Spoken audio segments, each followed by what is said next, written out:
I got it up. It's running. Fantastic. 2 minutes. 2 minutes. Here's the breakdown we're going to talk about. We're going to start with Black, I know it seems like Black Panther, a little bit about Green Book. We're going to do what Spike Lee said. We're going to do Spike last. You got something right here. Yep. No, you're good.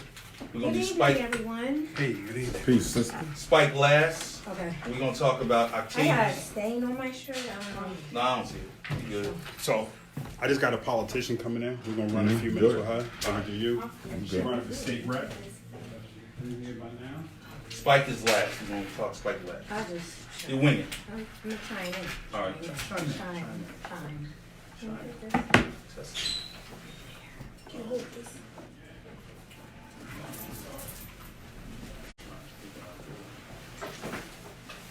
What we gonna talk about today, man? Whatever y'all want to hit. All right, I guess we're gonna talk about Smollett. I mean, I ain't gonna say it. Well, 1 minute. Smollett. Is that his name? Smollett. All right, you correct me. I'm not doing that. You mean a good girl. All right. 59.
You got somebody calling in? Yeah, but he's not calling until later. I don't even know if we're going to actually be able to try it. I got one person that's already on. Okay. Is it 215 number? Is it 973 area code? Sound like New York. Jersey. Somewhere. Jersey? Yeah.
How y'all doing? Questions is easy for you. You know Dr.Umar Johnson. How you doing? Good. How are you? Umar. How are you? Good. Joy. Movita. Oh, nice to meet you. Got something on the van.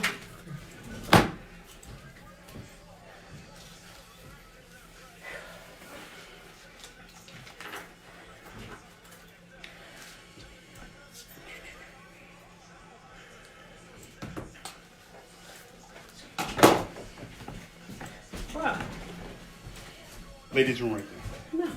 How are you? You doing good? Hello. How the campaign going? They told me it's a short win for you. Really? Oh man, word in the street you got. I'm grinding. Word in the street It is you shouldn't got. be so hard.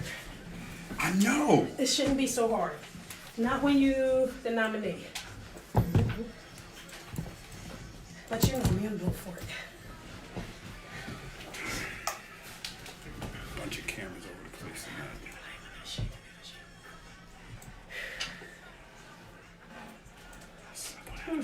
Tripod.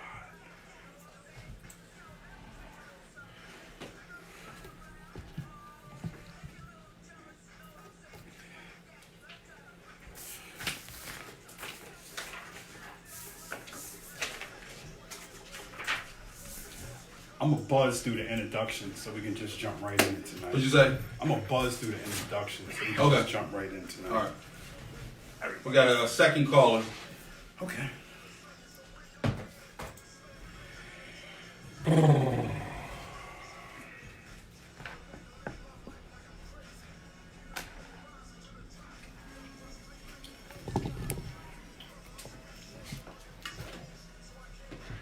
Cool. 1 minute.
And we are Public Enemy right here in the city of brotherly love, Philadelphia, that is. I am Jihad Ahmed. We got a great show in store for you. Today's date is February the 25th. We want to welcome everyone to the show this evening. We got a really great show in store for you.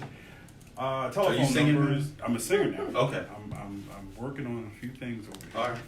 But welcome everyone, welcome to the show. Very excited about tonight's show. I got some really good friends, and they say that the third time is a hat trick if this was hockey. Third time. I heard it was third time was a charm. It's a charm too. Okay. It's a charm. You play hockey then? All right. I'm a black hockey player. Hey, Yeah. there's a lot of them. I don't know if Well, you they know. don't consider themselves blacks. They consider themselves Canadians. Yeah, Yeah. They will not identify What's as that all African about? American. That's another show. It's another We're show. gonna do a show on that. Afraid of your identity. Yeah. Yeah. It's like they have identity theft. Somebody stole it. Somebody stole it. Good evening, everyone, and welcome to the show. We got a really great show in store for you. Like I said, today's date is February 25th, and the weather is really windy outside. Very, Cold. very windy, very cold. Joining me, right in front of me, is my co-host, my partner in crime, never failing me anytime, Troy. When you say his respect, Jones. Good evening, my friend. How are you? What's up, Jay? Nothing much. I can't complain, man. I'm happy to be here. I'm happy. First of all, I'm happy you can be here. Oh, you know I'll be here. Very happy that you can be here. Mhm. And joining him and joining us this evening is his lovely wife, Joy. Joy. What's up, everybody? What's What's up, going on? How's everybody? Everybody's good? Everybody's good.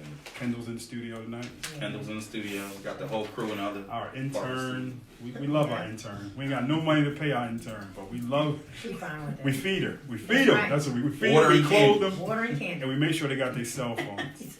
Make sure they got their cell phones. They'll lose their mind if they did. Great show planned for you tonight.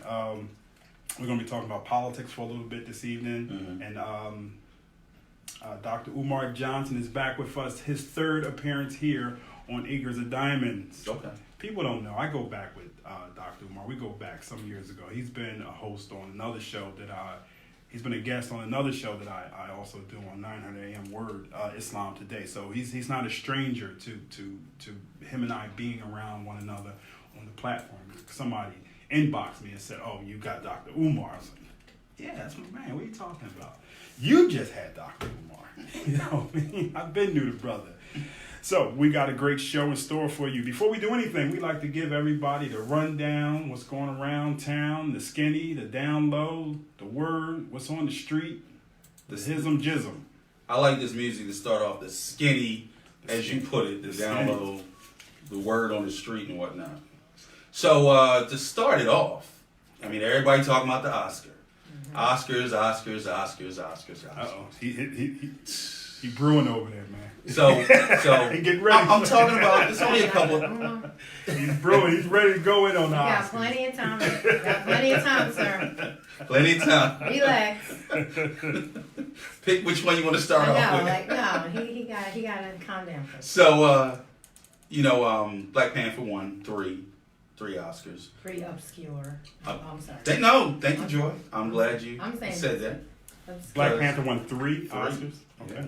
And like Joey said, Best wiping up of lint in the studio floor. Best water gatherer. It was like, what? I'm sorry. Nonsense. It's important. No, it's important. I just wanted to throw it out there. I mean, Joy has the other version of that. You know, Okay. I'm just putting out there. Black Panther won three Oscars. Here. Here. Moving on. And I know she's going to go in on this one too. Green What? Book Green Book. Yeah. won an Oscar. It's almost the same Black thing. people learning about fried chicken from white people. What's wrong with that? What's wrong with that? You're absolutely right. I don't know. Go ahead, keep going. You know what? Really, I didn't even want to do the Oscars thing. I could Why? care less. News, brother. It's news, and It is news. you know, I like. You do the news. I do the news, and it is what it is. I'm just sidebar. I'm glad you are. Okay. I'm glad you are. Jay not saying anything, but I want you to get. I want to get the Spike. You want to get Spike? Spike Lee's going to be at the end because I got a couple more things to Go ahead. put out there. Something local, you know, Octavius Cato. February 22nd, they gave him a birthday party, if you want to call it, his 180th birthday as a local civil rights hero. That's the statue they have over there at City Hall. You know, it's funny, before, when they initially put it down there or put it out there, I didn't know who that guy was. And I'm like, I'm glad it was a black guy. Now, right there in front of City Hall, it should be further up somewhere. But, you know, I'm glad, you know, they finally put one out there, and, you know, I'm glad, you know, he's representing. You know, I didn't know it was back there in 1867 when he was doing his thing as an activist, as a school teacher, as I think he was a baseball player and whatnot. So I thought it would be right to put that out there about Mr. Octavius Cato. So here. On terrible news, well, not terrible news because I knew they was going to get this dude. They got R. Kelly. He finally turned himself in. Apparently some videos tapes, some VHS tapes surfaced. VHS. Yeah, they said VHS. How did they play? I was thinking about that. How did they see it? Somebody had. I'm sure they have a VHS recorder and whatnot. But it came out that he was it's alleged that he was with possibly a 14-year-old, and you know, he turned himself in based on allegations. Based on these allegations, he turned himself in, and he's going to fight it. You know, a lot of people said he's broke. I think, Jay, you were mentioning earlier that most of his money is tied up in the legal. Most of his money is going to be tied up in his legal defense. Yeah, so he's going to be fighting cases. You know, cases against the Homeland Security. He's going to be fighting against Homeland Security.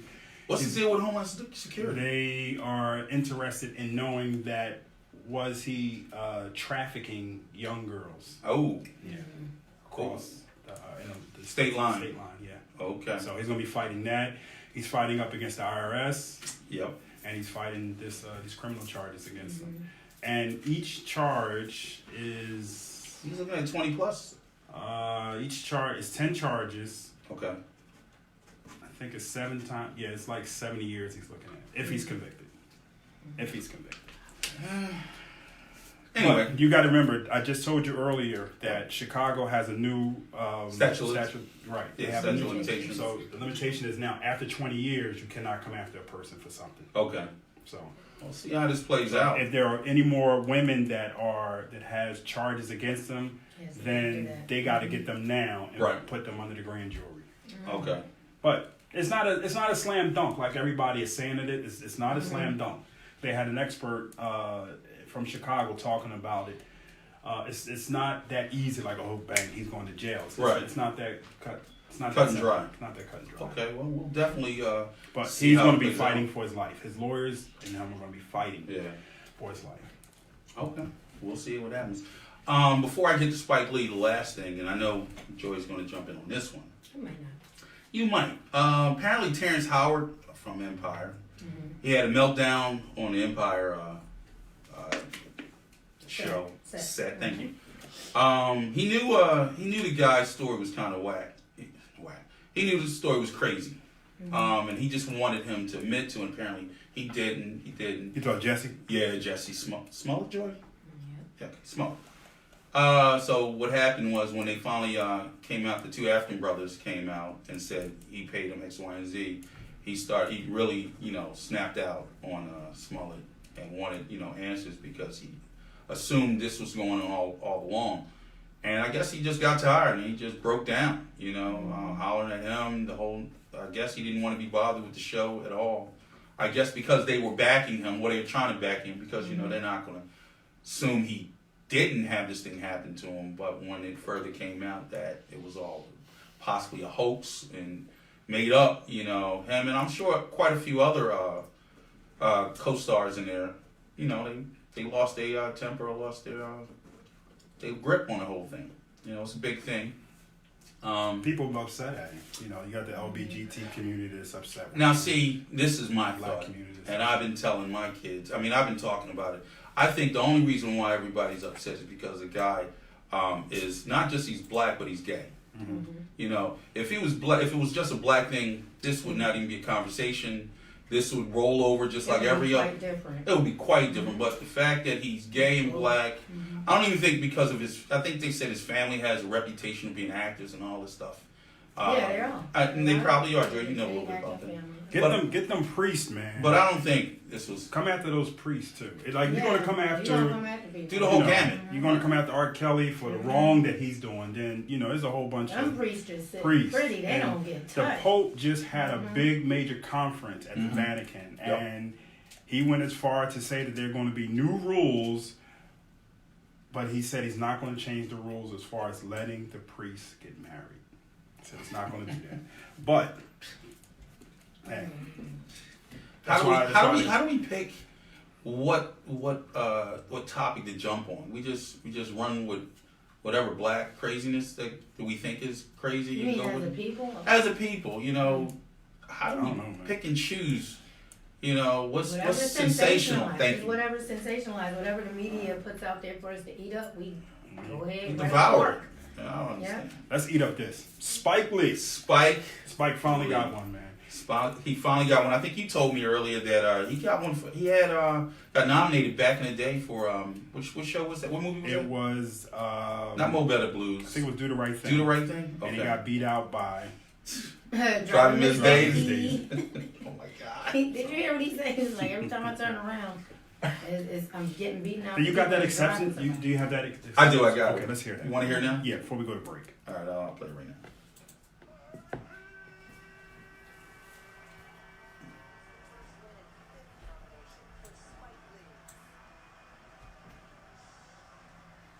All right, do not turn that motherfucking clock on. Before the world tonight, I give praise to our ancestors who built this country and went today along with the genocide of the native people. The oath to make to the ancestors, we will have love, wisdom, and gain. We will gain our humanity. It will be a powerful moment. The 2020 presidential election is around the corner. Let's do the right thing. You know I had to get that in there. And that was it. Shout out to Spike Lee, man. Big shout out to Spike Lee. Finally Grab one. getting Right. an award. Finally getting an The Oscar. Black Klansman. Black Klansman. And that is, anybody in here ever seen the movie? Black I didn't see Klansman? It's good. Great movie. You saw it, Joey? Great movie. Great I movie. It's good. She saw it without you. I don't care. What we're going to do, we're going to take a break. When we come back, we're going to talk to a very important candidate that's in the office, that's in the studio with us, and we're going to talk to our main friend that's also here with us, Dr.Umar Johnson. You're looking and watching and listening to Acres of Diamonds. We're going to take a break and we'll be right back. So when we come back, we'll talk to you about what is the job of a state representative. What We does got yeah, we can keep 4 calls. Okay, we're going to jump to the callers. I Okay. don't want to hold you too long. I know you got stuff to do tonight. Right. Out on the campaign trail. You want to get to Dr. Umar. Yeah, man. For the very best insurance. Auto, home, business, life and health.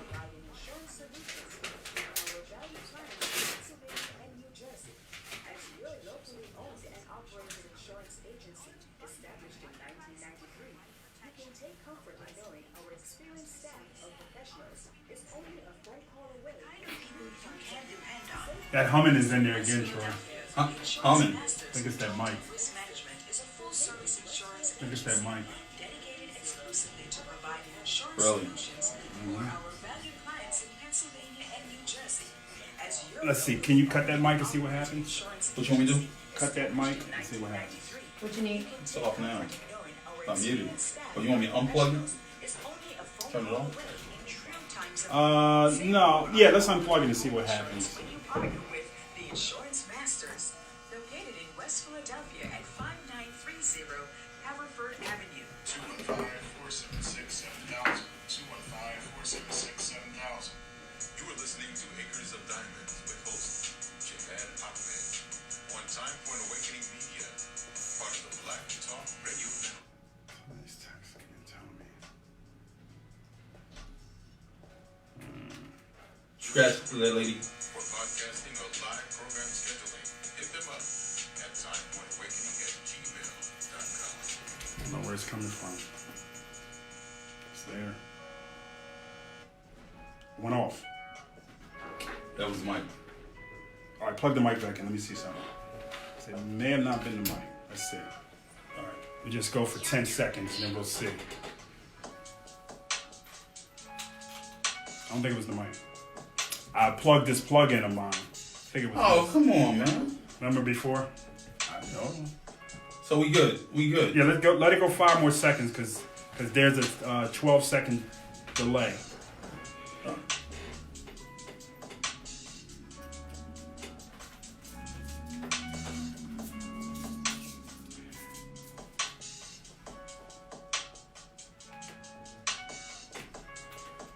Let me switch and do something.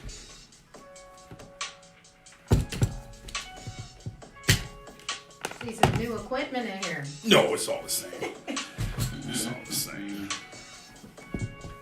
So we good then. Yeah, let's come on back. Okay.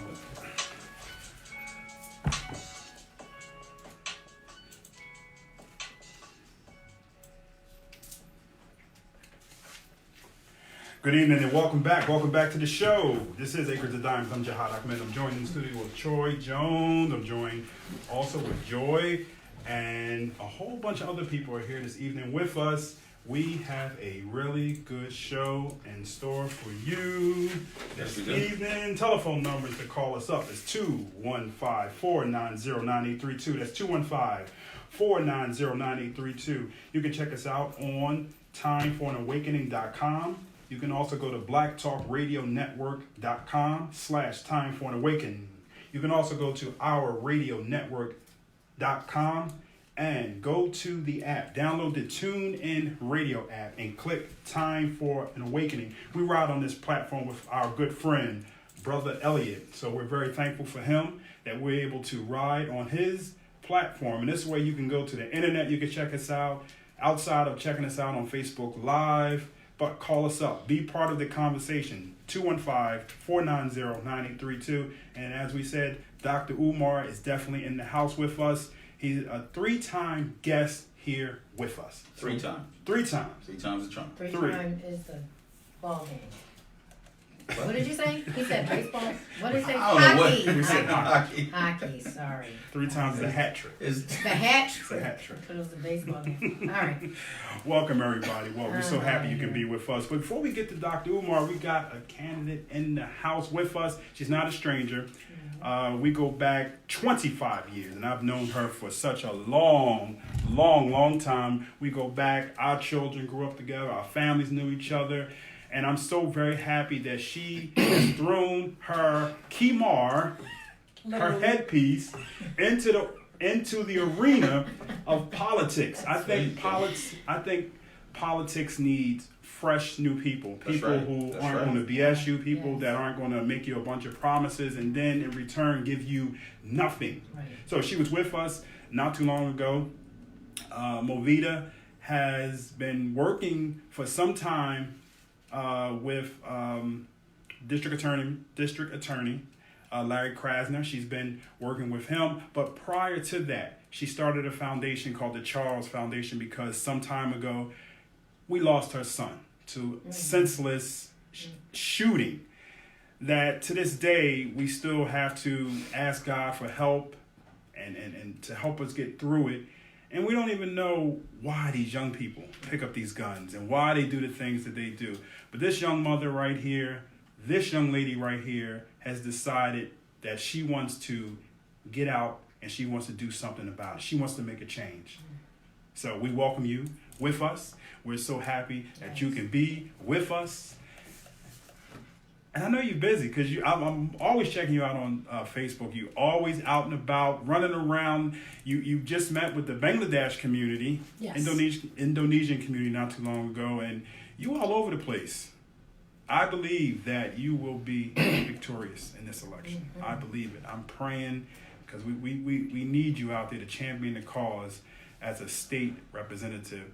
But before we get into why you want to do it, tell everybody a little bit about your background and what the heck is the job of a state representative. We know what a councilman does. We know what the mayor does. We know what the governor does. We know what the sheriff does. I don't know what they do. I don't know. Oh. You don't care. Or do you feel like they don't do anything? That might be Oh, okay. what I'm That's getting. different. Yeah, I kind of agree with that. So good evening, everybody. Thank you so much for having me on the show again, Jihad. Thank you for coming.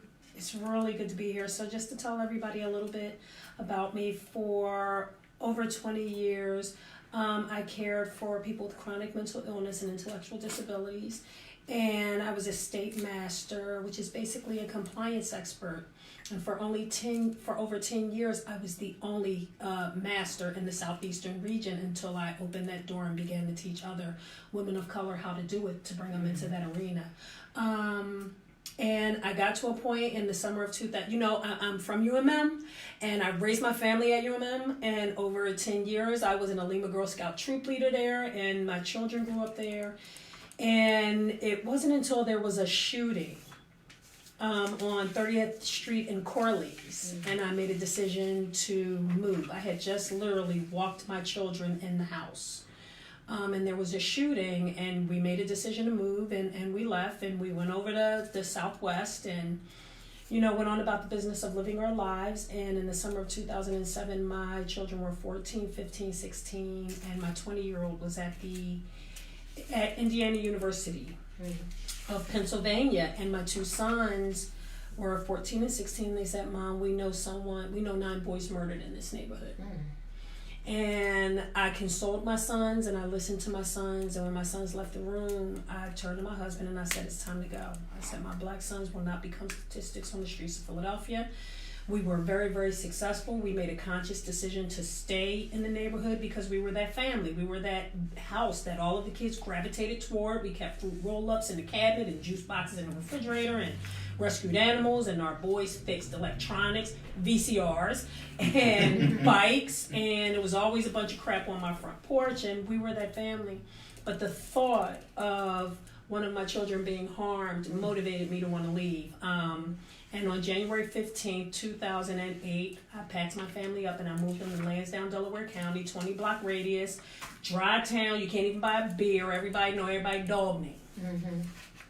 And I thought we were safe, and I went on about the business of living my life. And on January 13th, my 18-year-old son, Charles, died in surgery as a direct result of 2 boys walking up to the car that I had just bought my daughter and putting 4 bullets in my son. And we found out that my son was murdered in a case of mistaken identity. The 2 boys had a beef over a girl the day before, and they thought my son was the boy coming back to retaliate, and my son was there to make sure his sister was safe. And when the detective said to me, well, you know, Movita, Charles is a pure victim, but we knew these boys were going to kill somebody. We had them in juvenile facilities, we had them in adult facilities, and we knew that they were going to harm someone. And I looked at this detective like he had 2 heads. I said, if you knew that they were going to harm someone and you had them, why didn't you fix them? Right? So 3 years to the day I left, on January the 15th, 2011, Jihad and some other friends put my son in the ground. And everything inside of me broke. And 3 months to the day that my son died, I created the Charles Foundation. Charles is an acronym for Creating Healthy Alternatives Results in Less Emotional Suffering. And I began to fight Well, you did that now, I'm sorry, because acronyms are tough. You got a whole, how many letters? 7? And it makes sense. Yeah. Wow. So, and for me, I call it divine intervention because I was literally insane. The 2 boys went on the run. I went running after them. I went and got licensed to carry. My husband would leave work because he wouldn't know where I was. I was getting leads and I was going, looking for those boys. And in my insanity, and the only reason why I know the date that the foundation was created is because it's on the documents, like April 13th, 3 months to the day my son died, I created the foundation. So I call it divine intervention because between my other 3 children and Charles's only child being born 26 days after he died, that foundation helped to save my life. I began to fight for our kids on both sides of the gun. I had an opportunity to go through a trial, and a law softened my heart, and I forgave those boys. And I was able to advocate for them in prison, in court, and ask the judge for mercy. And as a result of my request, one of the young men will be paroled in 4 years. And my only request to him was that anyone coming behind you, make sure that you help them to leave a better human being than they came in. If not for yourself, then do it for my son. Right? So, as Jihad knows, I've been out here and I've been fighting and I've been grinding to improve our community. You know, they call me the gun lady.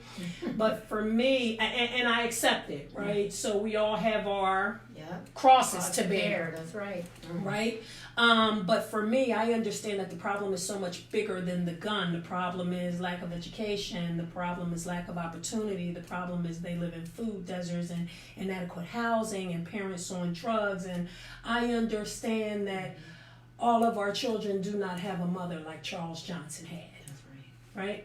So it is my responsibility to fight for them and to make a better life for my grandchildren and your grandchildren. And there is no distinction like it takes a village. We used to have a village and it's gone. Like there's no distinction. So I've been out here grinding and fighting, and that's how I got picked by Larry Krasner to be his supervisor for victim services. And you know, I went into that office and I have to give it to Krasner. Like, he let me do what I want to do.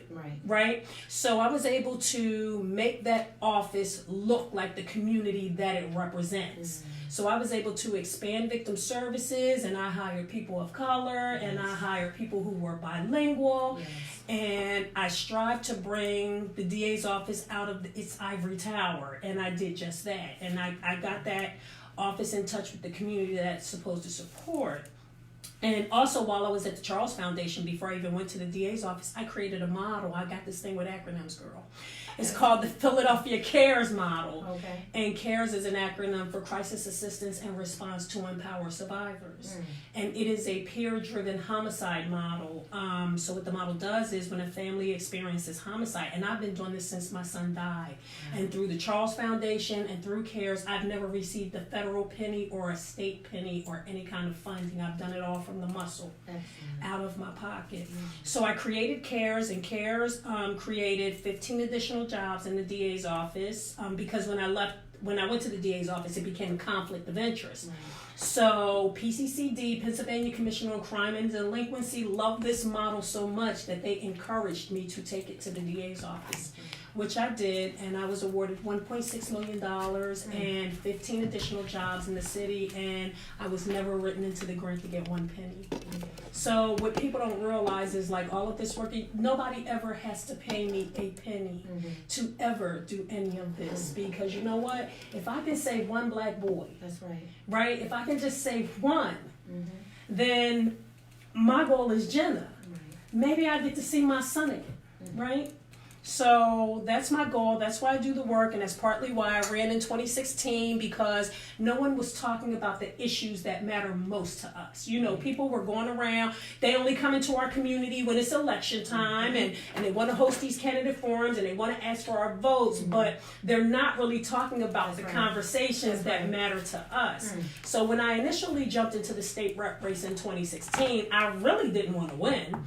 I wanted everybody talking about the issues that matter to us, and I was able to change the narrative. I was able to change the conversation. I was able to make people really be accountable in a public forum, right? So at the end, I did want to win. I need to get there. That's the most important one. Right. I did, and it was I didn't win in 2016, but I feel like I did. Yeah. Right? It's more than what people see as winning. It's definitely your own personal agenda coming across, and those type of triumphs. That's for you. Yes. That's your personal win. Yeah. Now, So is I this did a win. special election? This is So a special this is election. a special election, Okay. yes, which is occurring on Tuesday, March 12th. Okay. And I am the Democratic nominee this time. So that means I have the endorsement of the party. And the irony is I wasn't even going to run. You know, it was made very clear to me that I was probably not the choice back in November. And I said, you know what? And I would have to leave my job for a what if. Like, they were interviewing candidates, and I worked for the city. It would have been a conflict of interest. So I said, you know what? So here's the thing. They really don't want me. Why would I leave a $110,000 paying job, and I could do what I want, and I got DA Krasner's support, and why would I leave for a what if? So I cleaned out my office, and I bought a refrigerator, and I bought a Keurig, and got real comfortable for about a week. And on Friday the 25th at about 3 p.m. in the afternoon, my phone rang, and it was the party. And they said, we are interested in you running for this position. Are you interested? Now, if you were to win, right, which I believe that you will win, what things will you like to see change? What power as a state representative will you have to? What bills will you be able to get passed at your level of government? So what bills would I like to be able to get passed? Okay, Yes. so that's a great question, because a lot of people don't know what state reps do, right? So a state rep's job is, number one, to bring the money home. To go to Harrisburg and bring money and resources back into your community. That's number one. Number two is to pass legislation.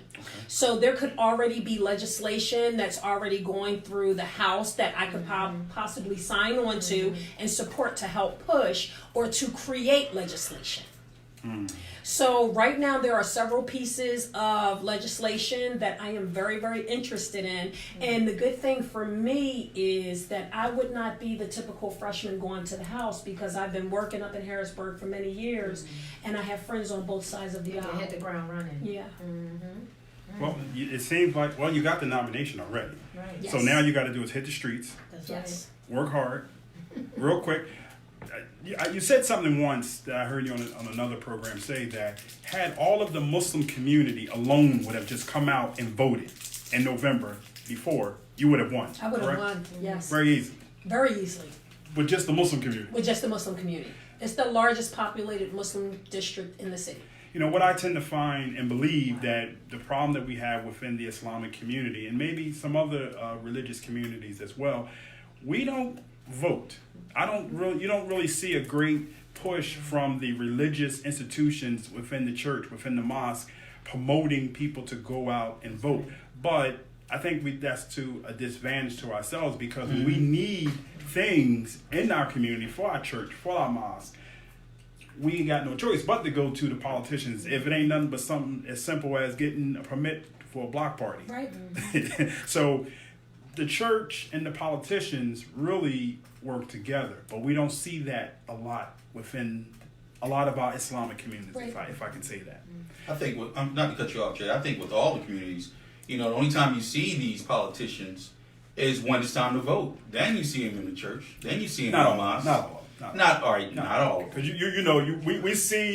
we see Janie Blackwell all the time. We see Janie all the time. You absolutely right. Curtis Jones. Yep. We don't see nobody. But everybody else, I don't see them, and I don't know what they're doing. And So how would you be different as a politician going in, knowing how most of us feel in this room? We only see the politicians when it's time for re-election. And the thing about a state representative, no sooner than you get in, it's time to rerun again. Yes. It's a 2-year deal, right? Yeah. Okay. So for me, first of all, I don't want people calling me politicians. That's like a dirty word to me. Okay. I prefer to be called a public servant, There you go. which I already am, and that would not change. So the only difference is that I would actually have more authority than I've had to be able to go and create legislation and to improve the district that I reside in, which would then in turn improve the city and the state. We live in the largest promise zone. The 190th is in the largest promise zone in the city. And we could get state and federal funds to come into that community. We literally have so much gentrification going on in those neighborhoods. We have dying business districts. We could rejuvenate those districts. We could get jobs for these kids.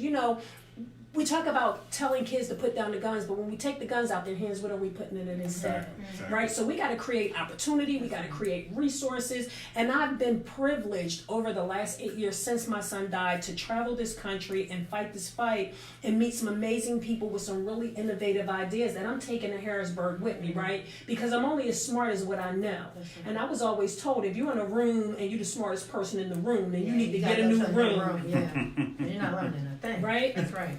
So I think that I have the energy, because ain't nobody going to top my work ethic, number one. And I think I have the relationships, and I have the desire and the fire to make this happen. Fire and desire. And it's a family thing with you guys. When I see you out on the campaign and your husband is online, Hey, boo. Oh, everybody got a boo. For That's years my and hero. for years and Right. years and years. I remember when you guys got married, and one thing that always sticks out to me about you and your husband, you're a very cute, very beautiful couple together. You know what I'm saying? You guys are so coordinated. And it's him. People think it's me because we match, and it's Oh, him. man. Right. Like, no, Joy, when she say they match, Right. they They match. match. If I she got got you. on a blue outfit, Right. he's got on a blue outfit. That's cute. And I sew. If he got on a mink, That's cute. she got on a mink. All right, well, Huh? Troy, we gotta catch up. Well, yeah, right. We gotta catch up. We never match. Never, man. See, I think you have the personality, and I think you have in your heart to do what needs to be done to be able to go out and make a change. Because you have politicians today that, you got the Me Too movement coming after a lot of politicians. You got scandals with money. You got everything. We got 45 in office, who's the orange man who just really does what he wants to do. But on this local level, you have an opportunity to create a change and to bring a new, fresh breath of air and a new look and a new attitude to this office. Who are some of the people that, I know the Democratic Party's got behind you, but who are some of the other people that have personally got behind you within the community? So Michael Rashid, who's a very good friend, is supporting me. Dr. Keon Giroux of Catalyst Church. John Dye Harrell of the Center for Returning Citizens. Just today, I was endorsed by Everytown for Gun Safety National, which is huge. I've been endorsed by Ceasefire PA, by Women Organized Against Rape, not Women Organized Against Rape, because they cannot endorse because they're a 501c3. Oh, I didn't know that. I didn't know. Absolutely. I didn't know that. Yeah, so if they have a C4, they can. Right. Oh, C4. Yes, because that means they have a political action. C3 can't. No. Okay. Like my foundation cannot endorse me. Can the religious institutions like Philadelphia No. Masjid, they No. They couldn't? cannot. They're- They can support me, and individual members can endorse me, but the actual organization cannot. So It's, they a public, can't- it's a public charity. Cannot write a check from their institution. Wow. So what I meant to say was National Organization for Women now has endorsed me. All of the local labor unions has endorsed Local me. 332. Yes, Yes. yes, Local 332. Hey, Ryan, what's up? Ryan Boyer, 330. We love 332. So one of the other things that I wanted to add that just warms my heart whenever I think of this happening is that I will be the first hijabi in the State House. Excellent. Now there are some other Muslims within the State House of Pennsylvania, correct? Males. Males. You're going to be the only female. Yeah. How does that make you feel? Proud. Proud. How about your Proud. family? How do they feel about that? My family's very proud about that. I mean, just that image for our daughters and just for Muslims in general, and we need to have more inclusion, right? So I know that it is not going to be too cool for some people up there, but guess what the difference is? When they meet me, that's going to be the difference. Wow. Yeah, because I mean, to look at you from the outward, we can tell you're a Muslim, but they don't know what your intentions are. But once they see what you're all about, what you've been through, and I, shout out to you if I never ever told you, I love you for, just taking, the loss of your son and being able to turn that around and to be able to make the Charles Foundation what it is, known across this tri-state, probably known across this country, I'm sure, because you're always being invited to go speak somewhere, and you're always receiving, accolades and awards, and, I applaud you for what you do. Your wounded heart, if I can say that, you're putting it to work. And if I can use this phrase, I was watching a TV show, and someone had died, and they needed the heart that was in that child for somebody else to live.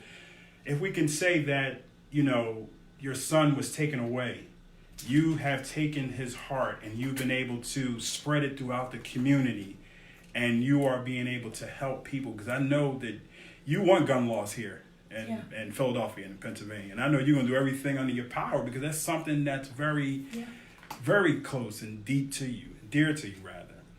So. Yeah. And I couldn't have said it 8 years ago, but I understand. And I never asked why when my son, because I knew that was an answer I would never get. And I knew that in fact, when my son was in surgery, I didn't pray for my son to live. I prayed for the hands that were working on my son, and I prayed that whatever God's will was, that I could accept it and that I could live with it. Yes. Right? So I understand why my son. I do, because he put this fire in my belly and he put this work in my heart, and all I care about is somebody else not having to go through this, another family to not be broken. My daughter lives with survivor's remorse because she blames herself just because her brother came to get her. So I don't want another family to have to experience this, and they have over and over and over, and I'm showing up at hospitals and I'm paying for janazas, and it has to stop. And when my son lay cold and dead on that table, I promised him I would do everything in my power until I took my last breath. Well, you're doing it. You're doing it, and you're doing it, and you're doing it, and it's just it's sad, but everything happens in life for a reason. Everything happens. God doesn't put a burden on us that we can't bear. But you've been able to take the tragic thing, the loss of your son, and you've been able to do something really great. And I can't wait till you get to Harrisburg, and you help to create bills that will control the guns. Because the problem isn't so much the young brothers with the guns. Right. Yes, they need jobs, they need education, they need trade school, we need to find a way how they can go to college. The guns are here. And something so simple as families, I know of a family who was able to get their hands on a gun. The child got the gun and shot his brother. Now, thank God he didn't kill him or anything, but it hurt him. Yeah. So there needs to be some type of laws for having your gun in the home that need to be implemented. And now they have a smart gun system. So, there's this thing with smart gun where you can have finger recognition. Oh wow. Yeah. Yeah, I've seen that. You seen that, Troy? Yeah. So it's a lot of stuff we can do. And the saddest part for me is that all of these illegal guns, we'll probably never get most of them off the streets. I don't care how many gun buybacks we do, we'll probably won't get them. But we can stop the flow of more. Definitely. Count me in. Definitely count you in. And another thing we need to do, we need to be able to help these young men and young women, because everybody's not going to go to college. That's right. You know, a lot of them going to go to trade schools. We got to figure out a way how we can make it affordable for them to go to trade school. So I've been collecting carrots since I've been in the DA's office, and I have programs. So if somebody needs a resource for a young person to help them, and my husband looks at me like I got two hands when I do this, here is my number. Is this your assistant number or your This is my your personal cell line? phone Okay, number. all My right. personal cell phone number is on the internet. People can, I'm touchable, and I will remain touchable. There you go. So my personal number, it will not change. I've had the same number for 15 years. My number is 215-868-9543. If you need a resource for a young person, if they want help, if they want to go to trade school, I have a program that I work with. Some young brothers that do some great work. The Philadelphia Technical Training Institute at the old Berean Center on Girard Avenue, doing amazing work. These young people are leaving with only $5,000 in student loans, leaving making $25 an hour, 80% placement rate. So we can plug people into things. Yes. Drug treatment, call us. Mental health, call us. So that was one of your professions that you were doing before. You were an entrepreneur. Yes, I am an entrepreneur. I am also 25 years in recovery. A lot of people don't recognize that. So my husband and I are both in recovery. We've helped thousands and thousands of people find their way to recovery. Well, after you win and become state rep, I'm going to invite you back again because I'm going to do a show a little later on in the year. We're going to talk about drug addiction and people getting clean and different resources. That's something that we don't talk about. In our community, we need to have those conversations. We need to have these conversations. Alcohol treatment, drug treatment. Well, I thank you so much for being with us. Thank and you. I don't know how to encourage the voters to go out anymore. The date is Tuesday, March the 12th. This is a special election. Yes. Special election.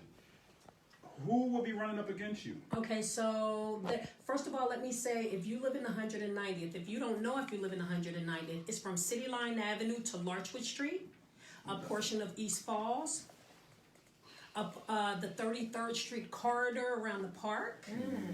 It's a very, very large district. On the west side, it's very gerrymandered, but it goes over like to almost 60th Street around Arch. Okay. And on the east side, it covers a portion of University of Pennsylvania, then comes back in to 45th and Larchwood. So it's a very, very large district. It's a melting pot. So there are two independents and a Republican in my race. One of the independents is running a very, very aggressive race, and of course I wasn't running, so he's been out there a little over 2 months more than me, touching people. So I'm just running. That's right. I'm grinding. So when I'm in it to win it. There you go. I'm not he's a taking it for Republican. granted. No, he's an independent. He's independent. Yeah, so I'm African American. African American and being backed by the former state representative who held the seat. So I am not taking it for granted because I am the Dem pick. I am running a race. Yes. Yes. Run, sister, run. March 12th, vote Run. Democrat. You got to run like a free slave that just got off the plantation. No, I'm serious. I'm listening. You got to run with the ant. Man, she got to run, and when she runs, she call upon God first Yes. and run with the ancestors. That's right. And be obedient to the path they lead. That's right. That's right. Well, we pray and we hope that you win, sister, because I've known you for over 25 years, and I know that you are the person that can definitely make a great, significant change in the 190th district. Thank you. Love you, Jihad. Love you too. We hope to have you back. We hope to have you back. Anytime. Give out your telephone number one more time. Number's 215-868-9543. How's your daughter? I know your daughter's in college. She just graduated. Oh, please do not ask me. So my daughter, Danae, who, I'm not going to say her age, but she's me 2.0. She is about to graduate the University of Maryland with her Ph.D. in sociology. Wow. She travels the country teaching women's studies and empowering women. Love that young sister. Love that queen. She is the Love her. bomb. Love digger. her. Congratulations. She comes from a good family. Yeah. And I was there. I helped out. You know what I mean? You did. What did you do, Jay? What? He helped mentor my I sons. did something, man. He Oh, did. her sons, man. Her sons, man. He knows listen, my Charles children. and all his sons. Dante. Listen. You got helped little- him out there. He got little Patrick Gray right Yeah. here. Oh, he's He was a little gorgeous. kid. He had. I just saw him on a picture the other day. He had his tuxedo on. Okay. I don't know It's where they're coming gorgeous. from. Well, my sister, I wish you nothing but the best, and we pray that you win. And we want to definitely have you back later on. So may God bless you to win this race and do good for our community, like you already been doing good with everything else that you touch. I mean, thank you. All right. You're listening and watching Agents of Diamonds. We're going to take a break, and we come back. We're going to be with Dr. Umar. Dr. Umar is in the house. We're going to have him, y'all. Stay with us. We'll be right back, family. You are listening to All right. Coming back with Dr. Umar. Oh my goodness.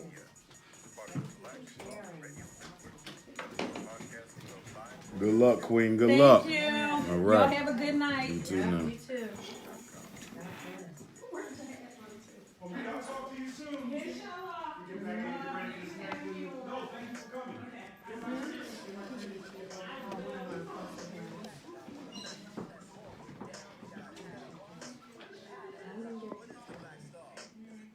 I should have got a good picture of it.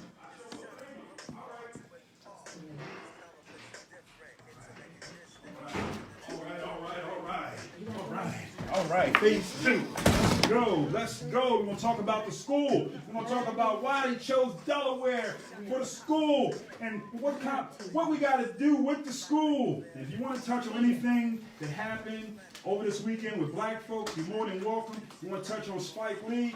Let's talk about it. This is free round. I We got titled. three callers. Yeah, they're probably for him too. I titled this conversation with you to be entitled "A Conversation with Dr. Umar." The truth. What did I say? The truth and nothing but the truth. You ready?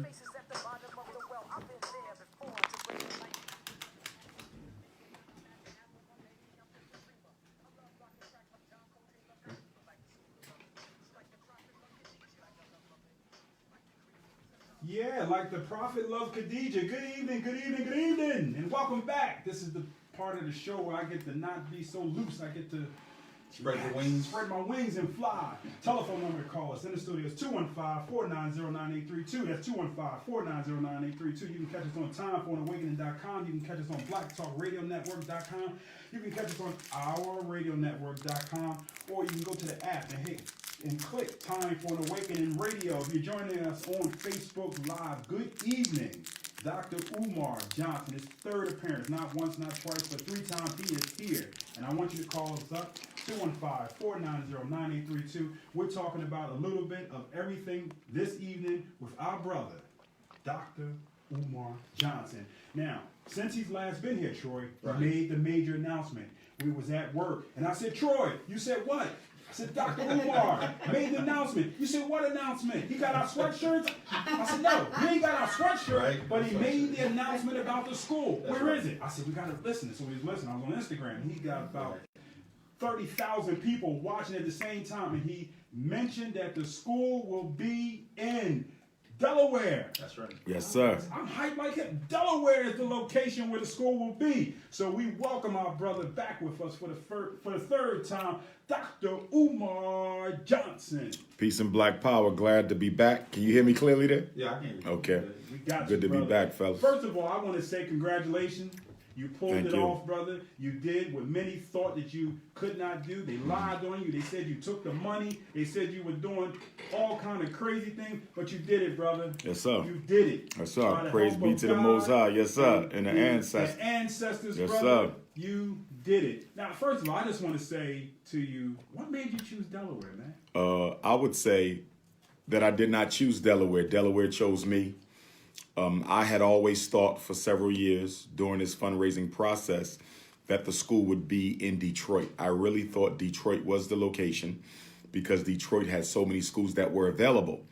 And my number one pick was actually in Detroit, but we could not afford it. And then Chicago, I thought would also be a likely landing spot because of the amount of available buildings there.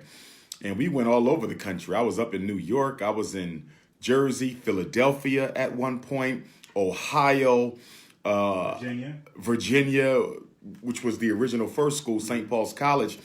Now, the story of how we got the Delaware school is very spiritual, very spiritual. August the 21st of 2017, we celebrated the Nat Turner total solar eclipse. Y'all remember that? Mm-hmm. We did that down in Nat Turner land. As you know, I'm born on that date, August 21st. It's very significant for me. I believe Nat Turner is a spirit god of mine for a lot of reasons. Anyhow, following the Nat Turner eclipse celebration, August 21st of 2017, I was checking LoopNet. And I always check LoopNet periodically for new schools. That's what I've been doing for almost 5 years. And the school popped up that said Wilmington, Delaware. And it looked extremely modern. So I contacted the realtor. It was a white male. He arranged for me to walk through the school, and I loved it. 4 buildings, 2 of them which were schools, the 3rd one a gym, a 4th one another building. And I said, I want this. This is it. Because there was nothing else on the block. Wilmington is a predominantly black city, small, close enough to Philly, but still yet has its own separate identity. But they wanted 1.2 million. All we had was 750K. And at that point, we had a little less than 750K because that was a year and a half ago. I refused to give up on it. There was a school in Atlanta that I was going to jump on. But then some domestic situations required that I stay in Philadelphia and not relocate. So I said, I can't do Atlanta. I got to stay close. Where is this going to happen at? And so I kept on tugging at the owners, tugging at the realtor. 18 months later, by the grace of God, because we did not have $1 million to buy this school, they were finally willing to throw in the towel, concede, and sell it to me for what we had. So we shouldn't even have that school. We did not have the money for it, but through the grace of God, it came to us.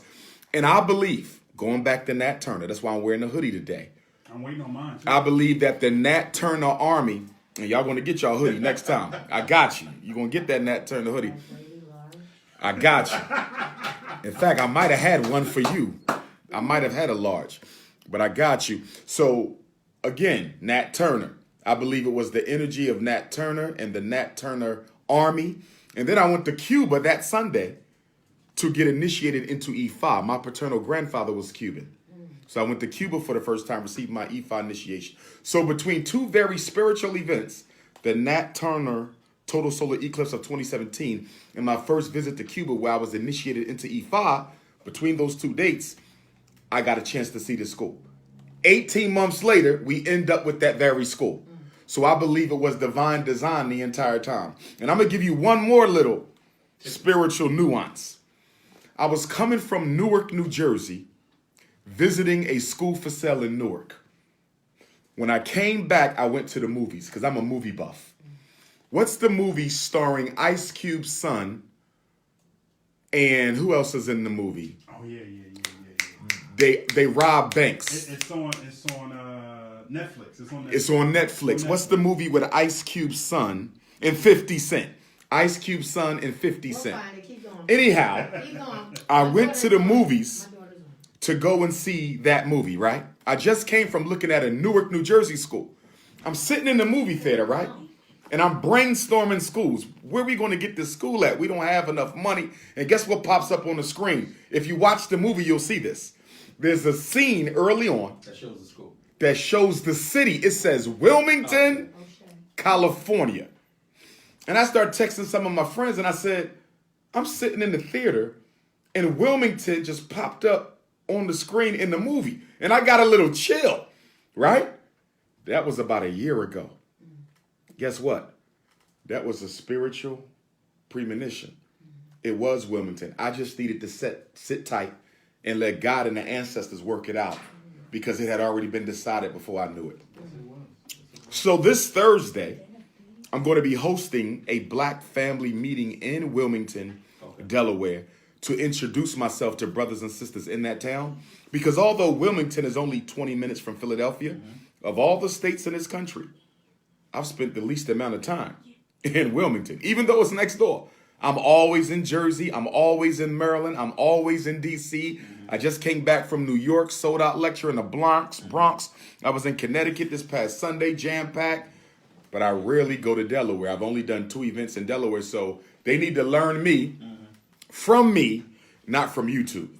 So it's just going to be a meet and greet. I'm going to tell them what my plans are, take some questions, and then we'll take it from there. But I am here to proclaim that now that we have the school, Wilmington, Delaware has just become for black people what Washington, D.C. already is for white folks. And that's the capital of black America. In fact, I'm already calling it Wilmington, D.C. But it don't stand for District of Columbia. It stands for District of Black Consciousness. Wilmington, D.C. Den of Thieves. When you watch Den of Thieves, you're going to see Wilmington pop up in the corner. Okay. It sent chills. And that was it. That was the message right there the whole time. I just didn't know. 18 months it took us to get it. Sister Melanie is on Facebook Sure. line, and she wants to know what are the grades that you were offered for the school, and do you have agriculture? Okay. Please. Great question. The grades, my personal intention is to start with 3rd, 4th, and 5th. And the reason I want to strategically start with 3rd, 4th, and 5th grade is those are the grades when our children begin to experience psychological dropout. See, physical dropout starts in the 9th grade. Psychological dropout starts in the 3rd, 4th, and 5th. That's when they start disconnecting and de-identifying because of the way they're treated. The special ed, the Ritalin, the ADHD, the abusive treatment by white teachers, right?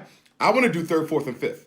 However, once the school has been restored and we start having open houses for parents and interest meetings, if I find out that we have more parents who are interested in the 6th grade or the 1st grade or kindergarten, then I will shift the grades that we're going to start with. So I have my plan, but that's a soft plan. I have to see where the interest is coming from. And the beauty of Wilmington, Delaware, where it's situated on the eastern seaboard, it touches Pennsylvania. It touches Maryland. And it's a hop, skip, and a jump from New Jersey. So in keeping with my Pan-Africanist foundation, not only will boys from Delaware be able to go to the school, boys from New Jersey, Maryland, and Pennsylvania, we will be able to educate African boys from 4 different states. Now, because we're blessed with 2 school buildings, not one, we got 2, right across the street from each other. One is the Frederick Douglass building, that's the big one. The smaller one is the Marcus Garvey building. As you know, at some point in time, we're going to bring the girls into the school, right? We won't start with the girls. I want to be clear about that. First year or 2 will be nothing but boys. But because we have an adjacent school right across the street, we may bring the girls in a lot sooner than I originally planned. Because one of the blessings of the Frederick Douglass Marcus Garvey Academy is space. If I only had the Frederick Douglass building, and I didn't get the other 3 across the street, it's still a win-win. Because in that building, you have a state-of-the-art gymnasium. We could put over 1,000 people in the gym alone. We have 16 classrooms. We have a separate lunchroom, a separate computer lab. Even without the 3 extra buildings, we will be set with the Frederick Douglass building. Now you bring the Marcus Garvey building in it. That's an extra 8 to 12 classes. Then you bring the second gym into it, which is going to be the community center. But I'm also thinking about having that refitted and turning that into my Black Information and Cultural Cafe Express, which will be 3 floors. 1 floor, a bookstore. Another floor, a vegan and vegetarian cafe where you can get your Marcus Garvey smoothie or your Frederick Douglass hoagie or your Nat Turner salad or your Harriet Tubman juice. And then the top floor will be a place where you can socialize and just relax and maybe put a roof on top where people can go up top, when the weather is good, and just catch some of the rays of Amen Ra, the sun. So let me ask you this. I'm hearing everything that you're talking about doing, and it's not a public, it's not a school, it's going to be Independent. Independent. Yes. So, how do you go about getting the money? Are you going to have more fundraising? Mm-hmm. Is it going to be people can make donations? Well, will there be a tuition connected to it? there will definitely be a tuition. Okay. Hands down. It will definitely be a tuition. I hope, though, at some future point in time, 20 years out, minimally, because we have to be realistic, I would like to have an endowment set up like the universities and white private schools do, where we'll have enough money made where we can pay for all the kids to go for free, and we simply just draw a lottery to take that load off of the parents, because most of our kids are raised by who? Single parent black mothers. Single parent black women are the ones raising our babies. You understand? So I want to ease as much as possible the financial burden they will incur by trying to educate their children at our school. I'm also not giving up on our celebrities, because although we know they're scared of revolution, they might feel comfortable sponsoring a couple children to go to this school, as well as black businesses, black business owners, black churches. Because once this school opened up, nobody would have seen nothing like what we got. So a lot of parents are going to be shaking at these community leaders saying, yo, listen, my boy need Dr. Umar. He don't need special ed. He don't need ADHD. He don't need a discipline school. He needs FDMG. Not ADHD, FDMG. You understand? Yes, sir. So with that, being said, there are some loans on the table. Should I like to exercise that option?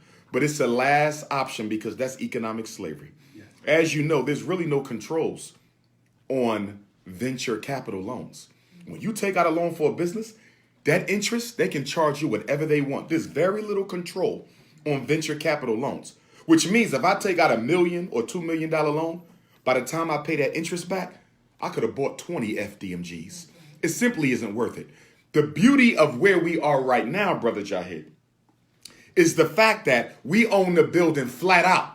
Ain't no mortgage, you understand me? Ain't no nothing. We own, it's ours. It is owned by black people 100%. It is ours. Now, speaking of tuition, most independent schools have to charge so much because they still have a mortgage on the property.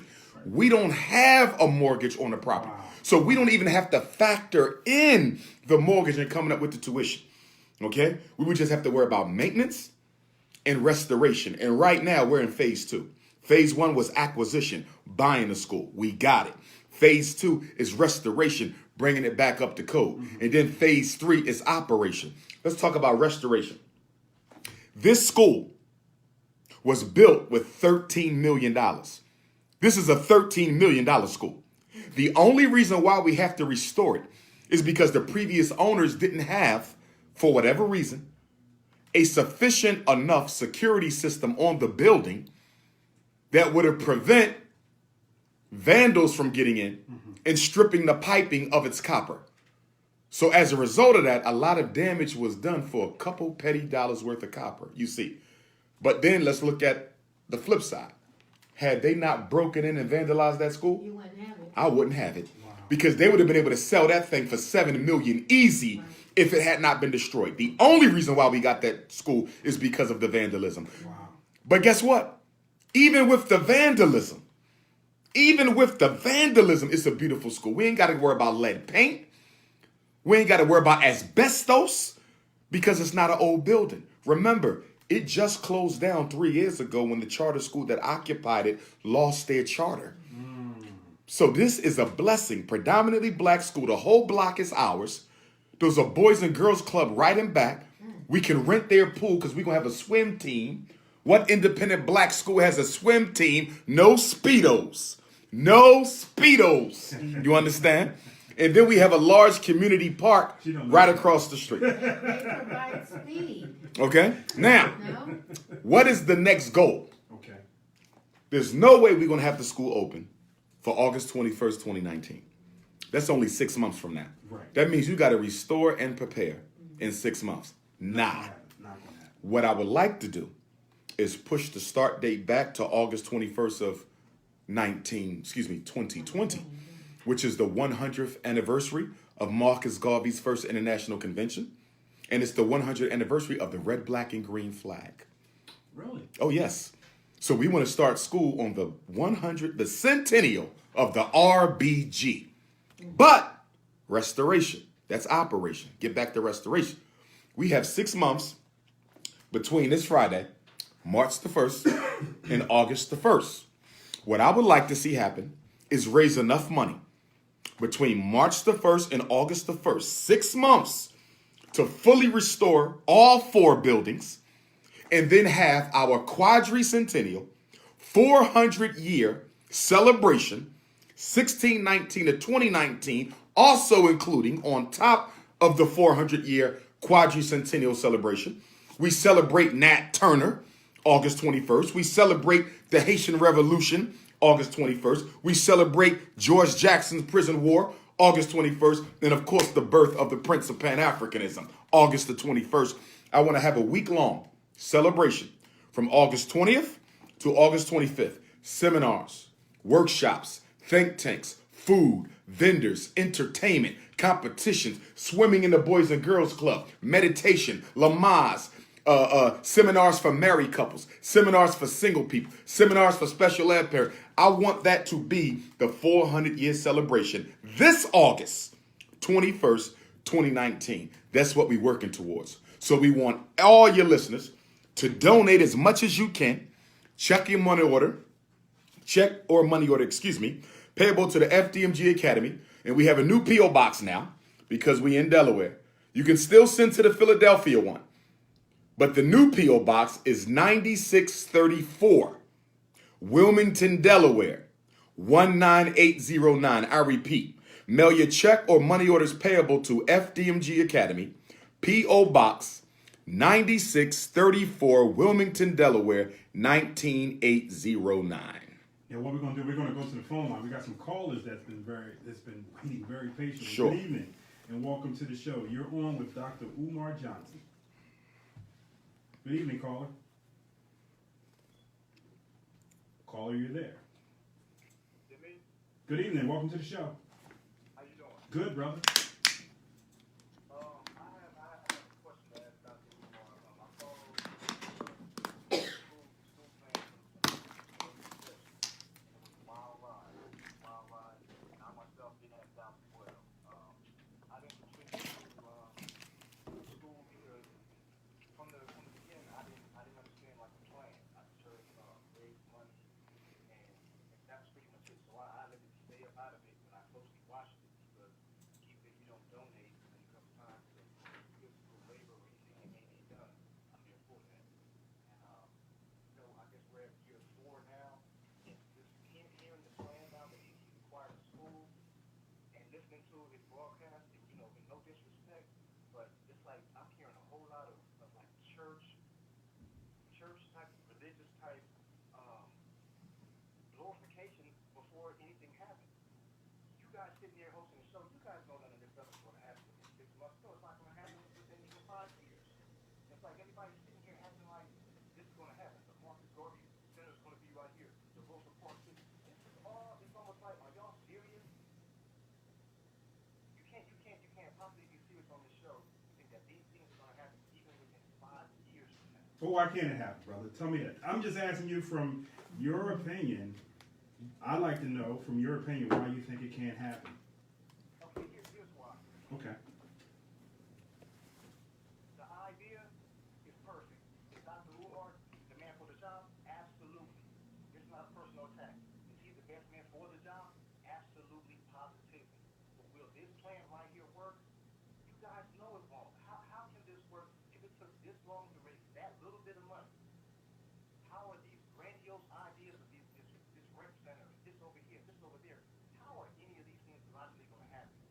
You look on your timeline right now, you got all kinds of black people. I bet you all the Dr. Umar supporters have been showing on Facebook today, some man in a dress, Jennifer Hudson's toes, and anything but all. Well, let's do this. Let's be fair to Dr. Umar because this is his plan. This is his school. I'm just a #1 supporter of my brother because I love him and I love the concept and the thought and the idea of what he wants to do as far as helping our children. I would say to that, and I respect the brother's position. It's sad that we can have more faith in negativity and failure than we can have in success and in optimism. But once upon a time, there were people who thought slavery was impossible. to end, and it ended. There were people who told Dr. King that he would never be able to integrate America, and it happened. There were people who told us all types of things that would be impossible, and yet black people are people who have been able to overcome and dominate against every odd put against us. But guess what? Building a school, in my opinion, does not fall amongst the impossibilities. There are schools all across this country, independent schools in every state. So why is it such a far-fetched dream, as you say, brother, for us to give a school for black boys so they can stop being victimized by special ed, so they can stop being emotionally abused by white women, so they can stop being doped up with the Ritalin, the Adderall, the Concerta, the Medidate? Why is it that whenever we decide to do something for us without the white man's participation, all of a sudden it becomes a dreamy, churchical type of a vision? Brother, I don't understand that. And it's People, usually by us. I don't mean and to it's cut you always off, by but us. It's usually by us. And even if it's something that's impossible to any of us, like this man has a dream that's all he talks about. You know what I mean? And just for like, what can we do to make it happen? Yes. As a people, what can you do? Even you as a naysayer, what can you do? You got friends, you got. We should go to somebody else. I don't want to give his brother too much time, y'all. Come on, brother. He's Tell me, negative. No. That's where we lose great ideas at, because I'm going to be one of the ones who stands on here and be forthcoming right with this. No, we respect your opinion. That's what. And he gave his It really opinion. doesn't feel like one. Tell us, brother. Tell us how, in 30 seconds, tell us how you feel, though, financially, that this brother can achieve what it is that he's trying to achieve. You ask me how can I help him achieve it? No, No, tell what me, does he need to what do? does he need to do? This is what he needs to do. I called into another radio show a few years ago, and I asked Dr. Umar about the same thing about his plan.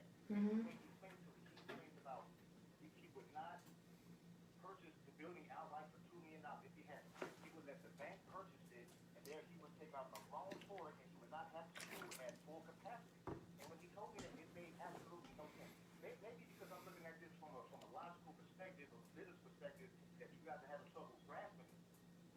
Okay.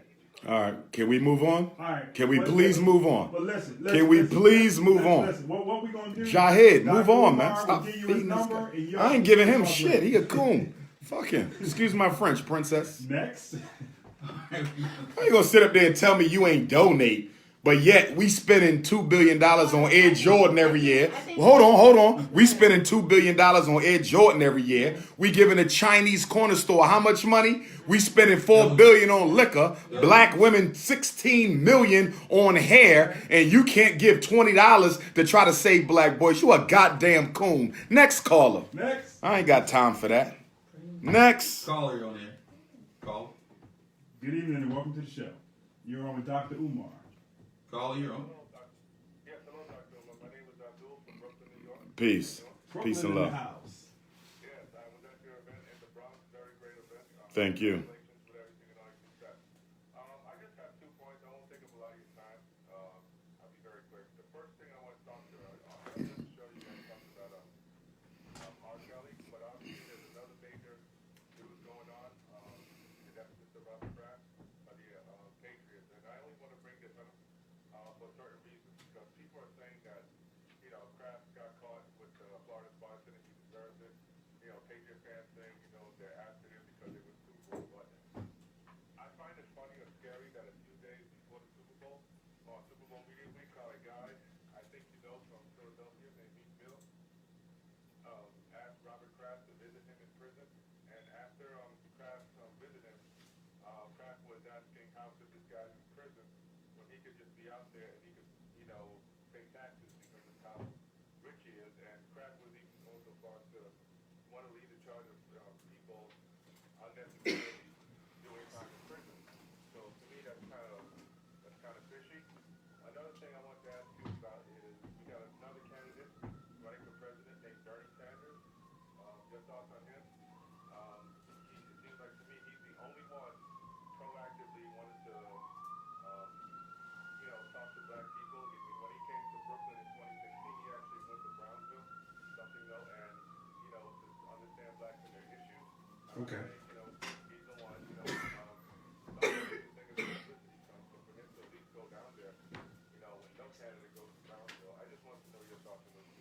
Thank you, sir. Thank you.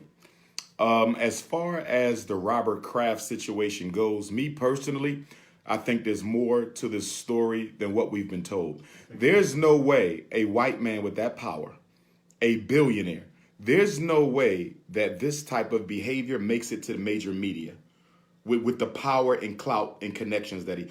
White folk of his stature, they don't get in trouble for things like this. Okay? There are sex rings, child sex rings, adult human trafficking rings in Hollywood. The music industry has them. They are everyday parts of the culture of entertainment and sports. It's every day. There's no way that Robert Kraft gets busted for this unless someone within the white power structure wanted him busted. Could it be because he just joined in with Meek Mill and Jay-Z to try to fight against the criminal justice laws in this country? Could this be a way of sitting him down or threatening him to not get involved with the movement by Jay-Z and Meek Mill? Not that I really consider that a very serious grassroots movement, because I don't. But it is something that is progressive, and I applaud both rappers for doing something about it. And Jay-Z has done a lot of progressive things, and I see Meek coming along as well. But yet and still, it could have something to do with that. I think it has something to do with something much greater that we don't even know about. I believe Mr. Kraft may have offended someone inadvertently, okay? And this is how they're paying him back. It could have also had something to do with the fact that the Patriots won 6 rings and people are just tired of it. It could have been jealousy, because white folks have jealousy too. They just don't let their jealousy get in the way of white power. Black people let their jealousy get in the way of black power. We won't know until it's revealed exactly what brought this on. But you're not going to tell me that this was something that was brought about by regular citizens walking down the street and seeing human trafficking take place, and they just decided to expose it.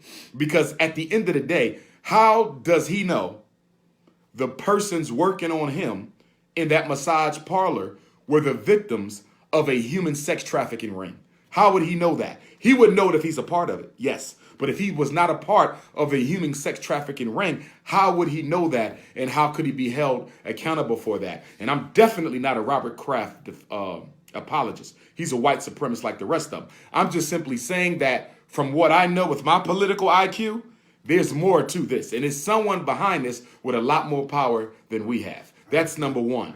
As far as Bernie Sanders go, I don't believe Bernie Sanders will be president of the United States for one simple reason. He does not have the charisma, the charm, and the appeal that presidents need. You have to look presidential to be a president. Barack Obama had the oratory. Bill Clinton had the charisma. George W. Bush had the unapologetic attitude. There's something that makes you unique when you become president, and it's normally a combination of oratory, charisma, and style. All due respect to Mr. Sanders, he looks like the guy that blows up the basketball games before the championship match. You know, he looks like the guy that cleans the windows. He looks like the bus driver. There's nothing about Bernie Sanders, in my opinion, that looks presidential. And the reason that has to be important is you have to be able to keep the faith of the people. You see, Barack Obama was able to keep the faith of the people. George W. Bush was able to keep the faith of the people. Charisma is an attractive power that you possess. How do preachers get away with hustling black folks every Sunday? Because they are so charismatic, they can dazzle you with their words and with their speeches. I don't see Bernie Sanders being able to hypnotize Americans long enough in order to be hoodwinked. He looks like somebody's uncle. Yes. Uncle Bernie. Uncle, Yes. Even like the suits that he wears. Yeah, he's not. It's not that. He don't have the it factor, and you need the it factor if you're going to be president of the United States. What factor does Trump have? Trump is like Bush. They're unapologetic in their opinions. Okay. Very unapologetic. That's their magnetism. Exactly. They say what poor, broke white folks are thinking. Donald Trump is the first president in American history as a billionaire to actually carry the poor white vote.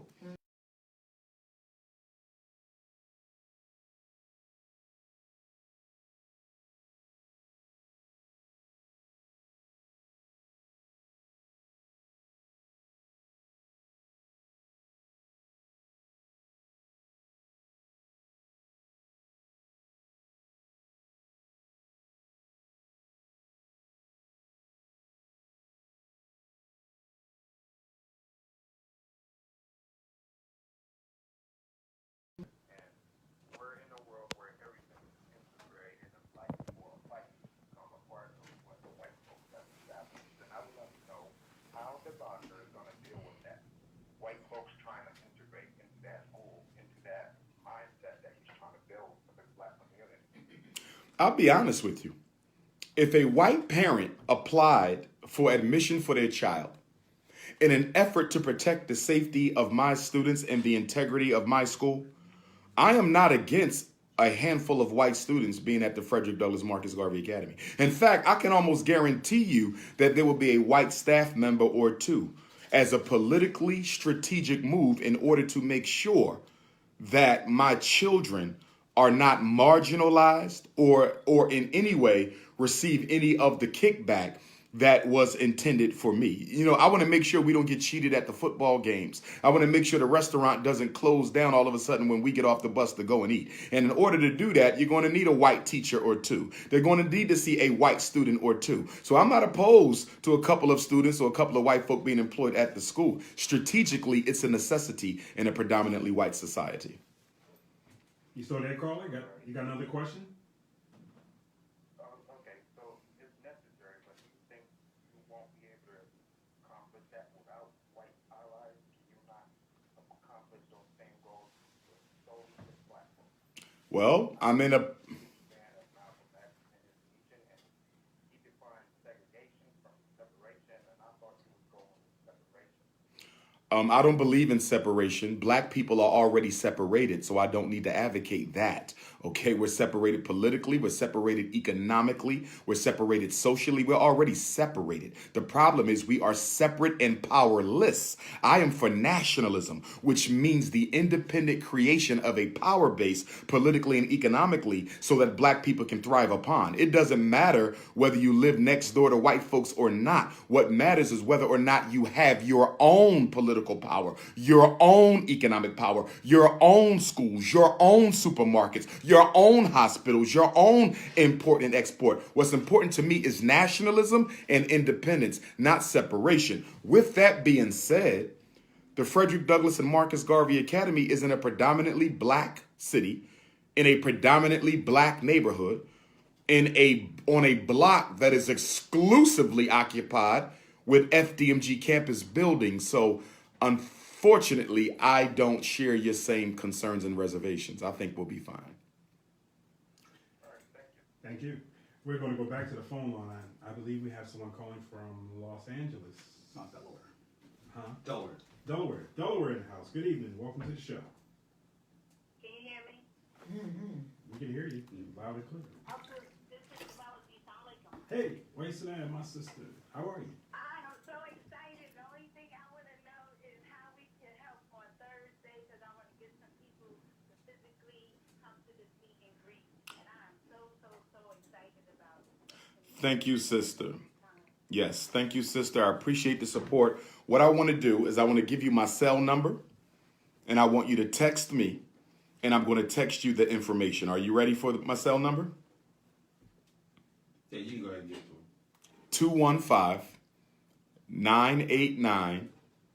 215-989-9858. I repeat, 215-989-9858. This Thursday, doors open up at 6 p.m. for a 7 to 9 p.m. Black Delaware family meeting, which is going to consist of a brief overview by me, Dr.Umar Johnson, the founder, CEO, and principal of the Frederick Douglass Marcus Garvey Academy. And then I will entertain questions from our brothers and sisters in Delaware. You don't have to live in Wilmington, because we are starting a Black Delaware movement. As I said, Delaware is the new capital of Black America. Where I go, so goes the consciousness. Okay? So we're going to have a meeting with Delaware. We need to start organizing. I want to meet the brothers and sisters there. It is part of African custom, and it is part of African etiquette that whenever you move into a new village, it is your responsibility to introduce yourself to the brothers and sisters in that village so that they can know who you are, understand what you are about, and so that they can determine how they can help the movement. Now, I want to say this. For those who want to work at the school, they should email their resumes to fdmgresumes@gmail.com. I repeat, fdmgresumes@gmail.com. If you want to work at the school, if you want to help prepare the school for its opening, meaning that you have a skill that I can potentially put to use as we restore the 4 campus buildings. You are a licensed electrician, or you are a licensed plumber, or you are a licensed roofer, or you are a licensed carpenter, or you are a licensed sprinkler system installer. Any of those systems, if you have an expertise in those systems, please, you can text me or email me, okay, and we can determine whether or not there's a place for you in the restoration process of the school. I have had brothers and sisters reaching out, but you need to screen everybody because people will lie and say that they have licenses they don't have. Let's be clear. Everything I do is going to be watched. It's going to be scrutinized. And whenever we make repairs in this school, we have to go to City Hall and pull the certifications in order to make the modifications. If you don't have the paperwork, you won't be able to help me. Currently, right now, for those of you who are visual artists, painters, and graphic artists, I am soliciting right now, okay, designs for the 4 campus buildings. I want a powerful, attractive, mesmerizing exterior presentation for FDMG. So for those of you who design, take a look at the pictures of the school on my social network pages, or you can drive past the school yourself and come up with a funky, I need a funky design that no school has ever had, using African symbols, using our ancestors, and using the red, black, and green. I'm looking for something funky for the exterior building, something powerful and attractive to give our school that gloss, because it's already a beautiful school, but now we want to give it that gloss. So anybody who's interested in doing that, please go ahead and send that on into me. But I'm looking forward to meeting my Delaware family Thursday, sister. Make sure you text me for the information. Okay, let's go back to the phone line. We have a caller that's calling all the way from Texas. Texas is in the house. Good evening. Sir, hello. Hello, brother. Yes, sir. How you doing? My name is Chris from Houston. Hey, Chris from Houston. How are you? I'm doing fine. How you doing, Dr.Umar? Peace and love, brother Chris. Yes, sir. I just want to ask you 2 quick questions real quick. I want to get your thoughts on the ADOS movement and the foundational black American movement. I've been following you for a minute, and I know you guys kind of share some of the same talking points, like on the being on these groups, basically like being on these groups. And nobody's here for it. Nobody's here to fear for it by ourselves in a situation. So I want to get your thoughts on that. And about on the, and also, because I know, well, can I get your thoughts on that basically? I'm, Okay. I want to get your thoughts on really on that, on the ABS. The ABS and the what movement? Okay, for the first one. Okay. Foundational Black American movement. Yes, I got it. And everything about Okay. how, you know what I'm saying, they don't want, Umar, he said what he got some of the same talking points to him about some of the same Okay. things about, you know, how we being by ourselves in this situation. Okay, let me answer, black man. Let me answer. Let me answer. I got the question. Let me answer. Okay, as far as the foundational movement, I don't know nothing about that. As far as the ADOS, the American Descendants of Slavery, I respect it. I do not support it, and I do not agree with it. I am a Pan-Africanist, and that movement violates 3 core principles of Pan-Africanism. Number 1 is identity. We are one African people. We are not multiples of different African groups. We are one human family. Okay, so identity is very, very important for Pan-Africanists. And for any organization that calls itself American but refuses to call itself African is an organization I cannot rock with. That's number 1. Number 2, central to Pan-African thought and ideology, one of our core principles is that white supremacy must be overthrown internationally. It cannot be defeated regionally. You cannot defeat white supremacy regionally. We must all rise up at once. It must be an international, concerted effort by the global African family to destroy global white supremacy. Regional black nationalism will not overthrow a global enemy.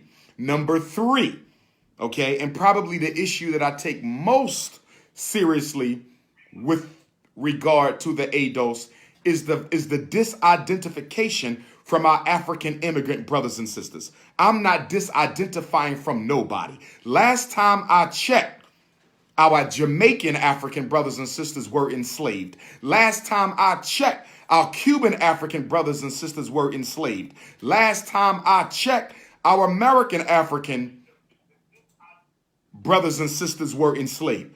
We were all enslaved together. We were all brought from Africa together. Why am I going to disidentify from my Jamaican brothers and sisters, my Cuban brothers and sisters, my Black British brothers and sisters, my African brothers and sisters, when we are all being victimized by the exact same oppressor?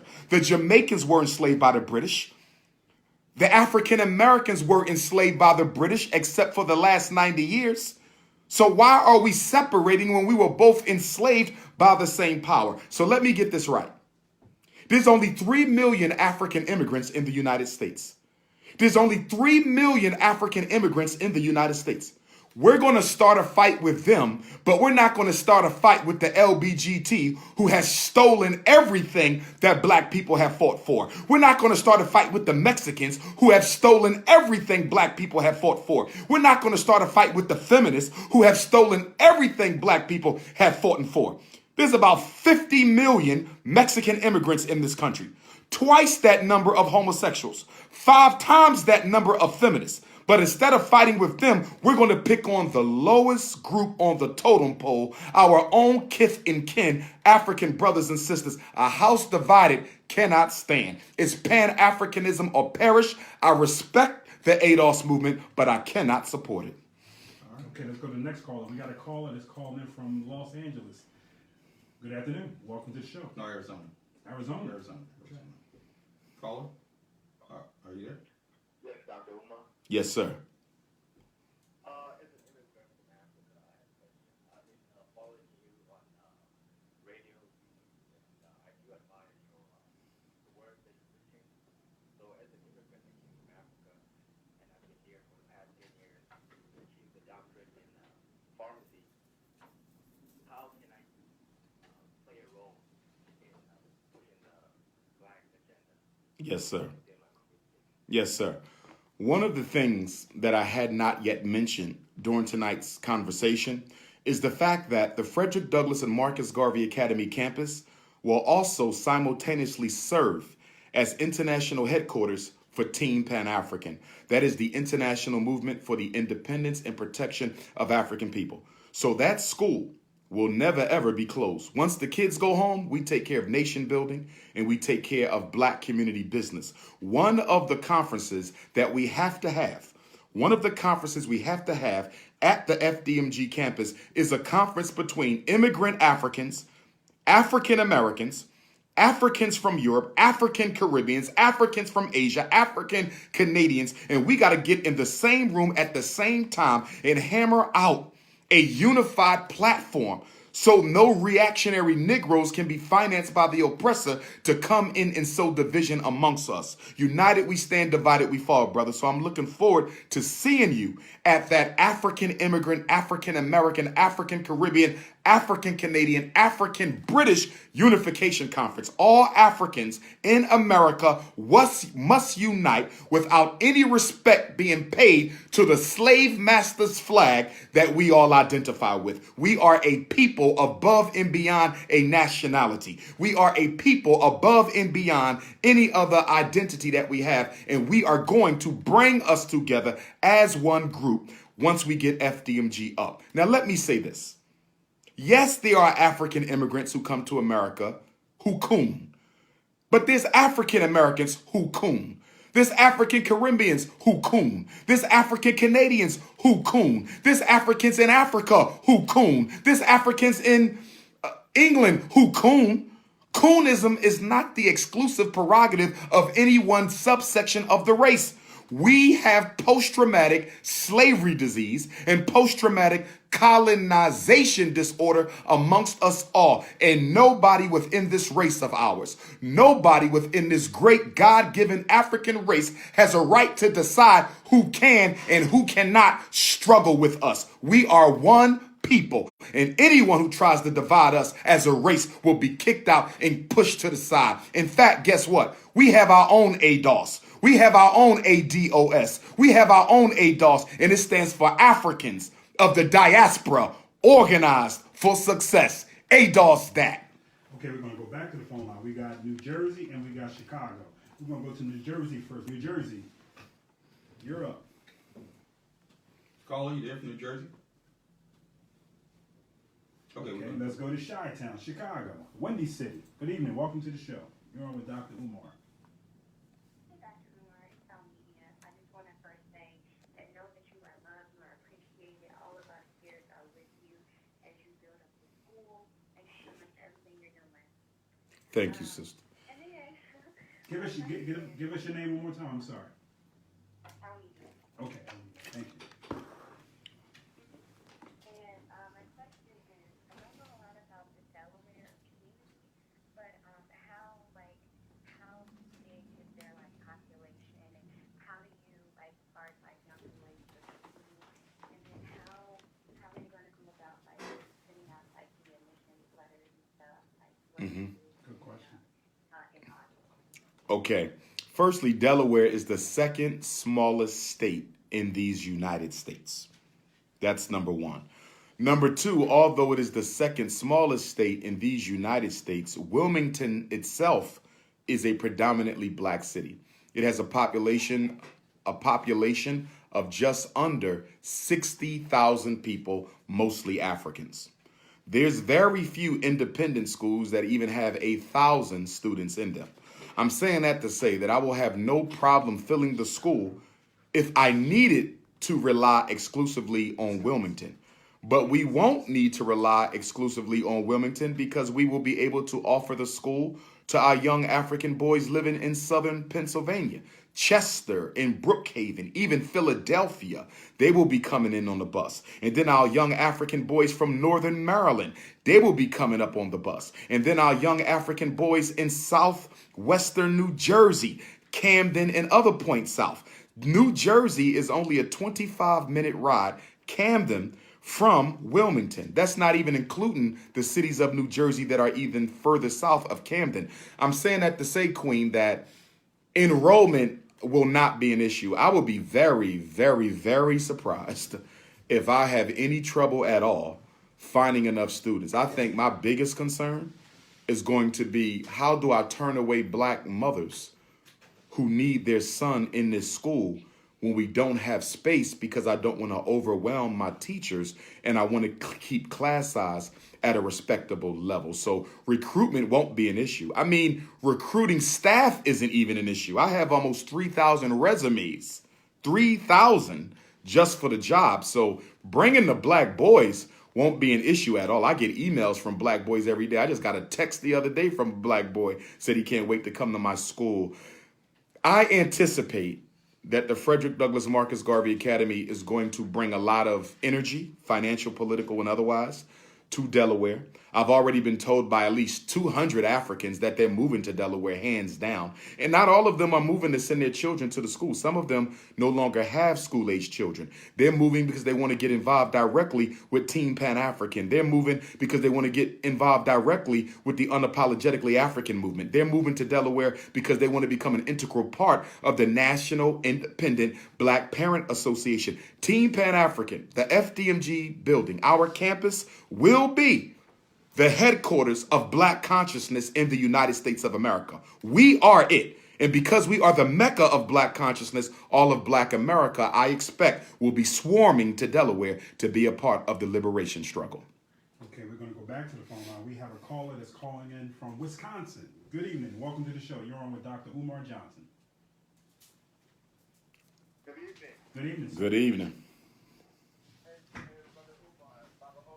Baba Oshi in the building. What up, Baba Oshi? I'm hanging in there, black man. You hear these coons, right?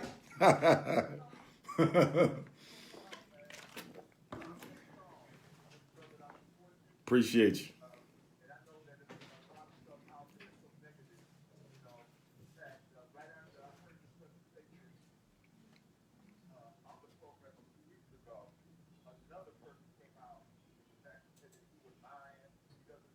Yeah. They said I snuck in the building. I snuck in the building with a suit on and did a 23-minute video, Baba, and snuck out before the cops came and arrested me for trespassing. I heard another Negro said I bought the campus for $10. So that's $2.50 a building. Okay, even though the campus was a $13 million investment, I bought it for $10. Well, if the campus was only $10, Bob, I think I could have bought that 5 years ago, right?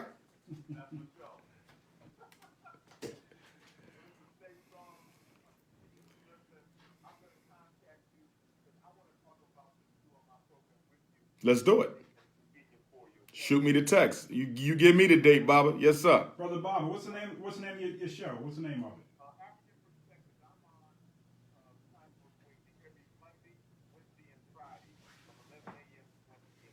Hey, I know who this is. Okay. Yes, sir. Powerful, Yes, sir. powerful. Yes. Yes, yes. No doubt. Let's do it. Let's do it, Baba. Keep us posted, man. Keep us posted, though.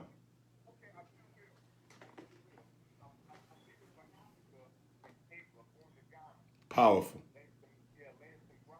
Yes, sir. Yes, sir. Let's do it, Baba. All right now. Thank you. Got Peace. you. Brother Bob on this way to Africa, man. That's what's up. And by the way, I'm taking a group trip to Ghana.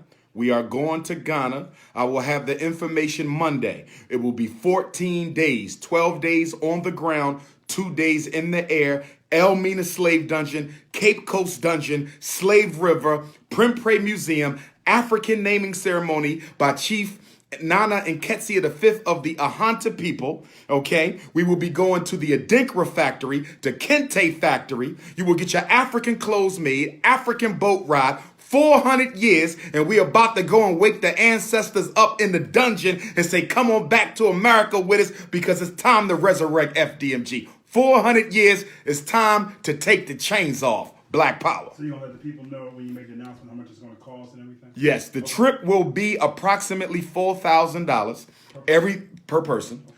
Everything is included. You ain't got to pay for nothing except your spending money. Okay. So I hope y'all saving up. Hold on to that tax return. Brothers, pay your child support so you can get your passport because we going back home, baby. 400 years. Ancestors is waiting for us. We're going back to the phone line. We have Jersey. Jersey on the line. Good evening, Jersey, and welcome to the show. Thank God. My apologies. I had myself on mute a little earlier. Great talk, Dr.Umar. How are you? Peace and blessings, black man. So I have two questions for you, sir. First is, now that you've acquired the school, I know you have a lot of work to do. How do we fight whenever black folks like us, African folks like us, acquire assets and whatnot in this country? How do we fight against eminent domain? How do we protect ourselves from that so we can keep our agenda going forward? And the second one, you hear me out on that. As there are other prominent leaders or speakers in the conscious community that I'm aware of that you do not associate yourself with. However, I think that a lot of them do have elements that can help us push forward in this the agenda. Working with others like Nah. No name dropping on my shows. Don't name drop. Nah. Drop the name. Don't name no Umar haters. I don't play that. Don't name no haters on here.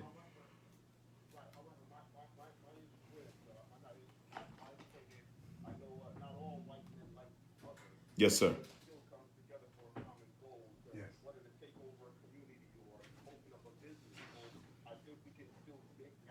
Yes. Yes, sir. Yes, sir. Yes, sir. Oh, okay. Good question, my brother. By the way, good question. Okay. I always say that the more we become sincere in this struggle, the less ideology will matter. If you are an integrationist and I am a Pan-Africanist, someone else is a socialist, someone else is a religious nationalist, even though we differ, if we are all serious about the liberation of African people, we will be able to work together across ideological lines.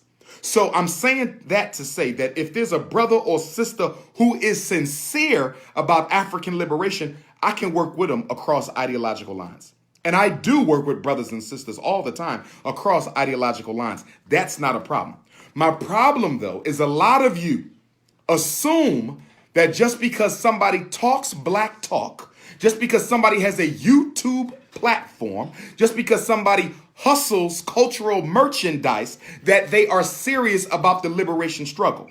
You mentioned two words. You said leaders and speakers. Since when does a speaker become a leader? And if you're expecting Dr.UmarJohnson to unite with a Negro who tells black men they should date black women with white mothers, or tell us it's okay to date interracially, or makes fun about the skin tone of certain Africans, or brags about how much they want to sex up a white girl, if you're telling me that they have something good that I need to unite with, then I'm going to have to question your sanity, brother, because I don't get down like that. And I think we need to raise our political IQ, because we have this mindset that says everybody with a YouTube page talking black talk are serious about liberating black people. And I totally disagree with you. I would argue that 90% of the so-called black conscious YouTube personalities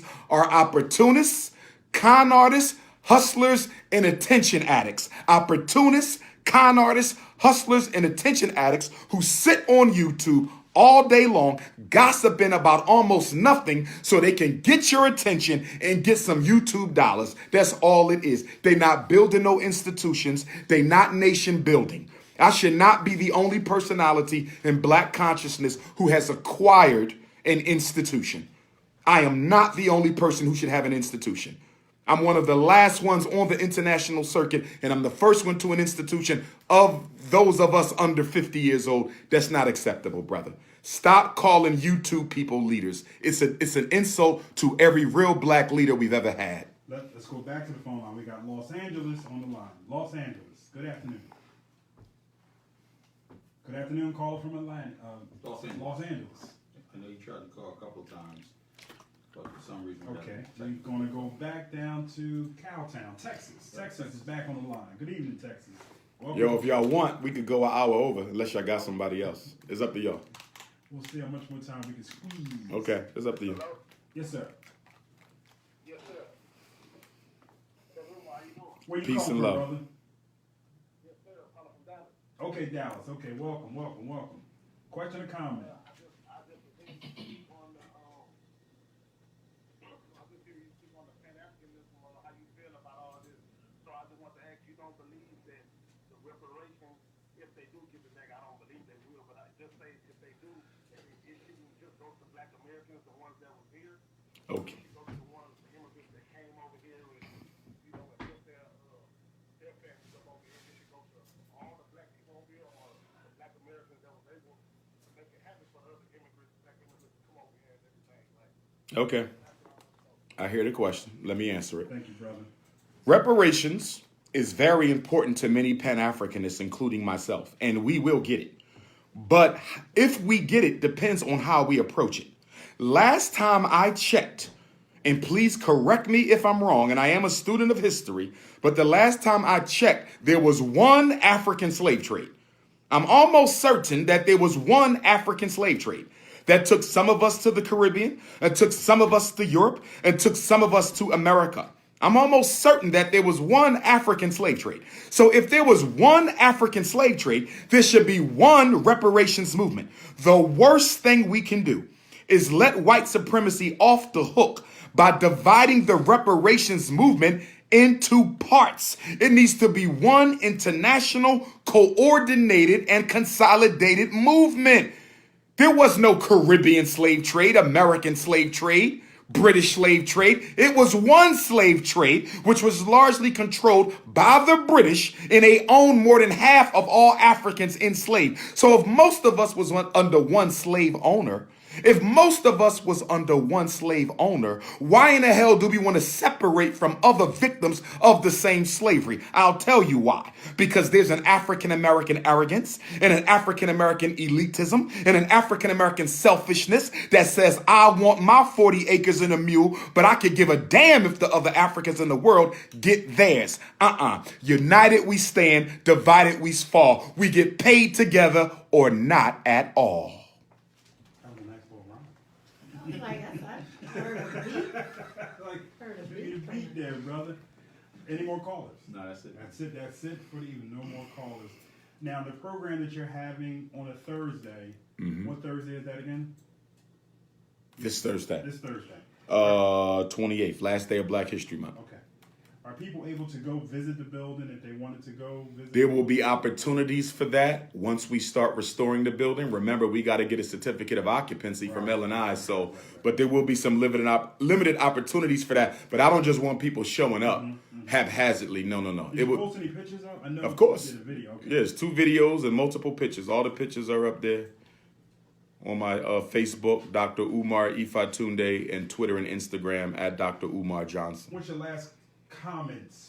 My last comment is I need everybody to donate. Please donate to the Frederick Douglass Marcus Garvey Academy. If you need the information, text me 215-989-9858. Send them resumes in, FDMG, resumes@gmail.com. Ladies, don't forget, although it's an all-male school, we will have female staff and female teachers as well because we believe in respecting the balance of Ma'at, divine masculine and divine feminine energy. But you must be happy to be nappy.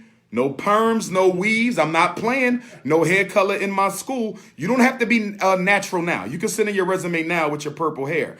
But cut that thing. But when you show up for work, you got to be natural. It's a happy to be nappy institution. No color in the hair. No color. Okay. Unless it's an African color. It better be dark brown or black or henna, whatever. But you ain't working in my school with no blonde hair talking about you unapologetically African. You are unapologetically Negro. So I can put my application in finally. You made Yes, ma'am. You natural. And it looks good, Queen. And it looks good. No I perm. just made it. It's not a burn. Look. This I know is that. berry juice right here. No, it's beautiful. Beautiful, sister. Beautiful. You know, a lot of people been coming at you, man. They've been attacking you, and you know, I seen that same video that you're talking about. Let me say this as a lead into what you're about to say. Okay. I was on an interview yesterday, Cleveland, Ohio, and the sisters asked me questions, and she said that there's been a lot of people speaking negatively against you in the school campaign, and there's some people who believe you should not respond to it, right? Well, let me say this. I've been organizing for over 20 years. I've been international for 9. Rarely do I respond to the hate. I've only had 4 beefs within the conscious movement. Okay? And I only responded to them guys because they needed to be checked. You understand?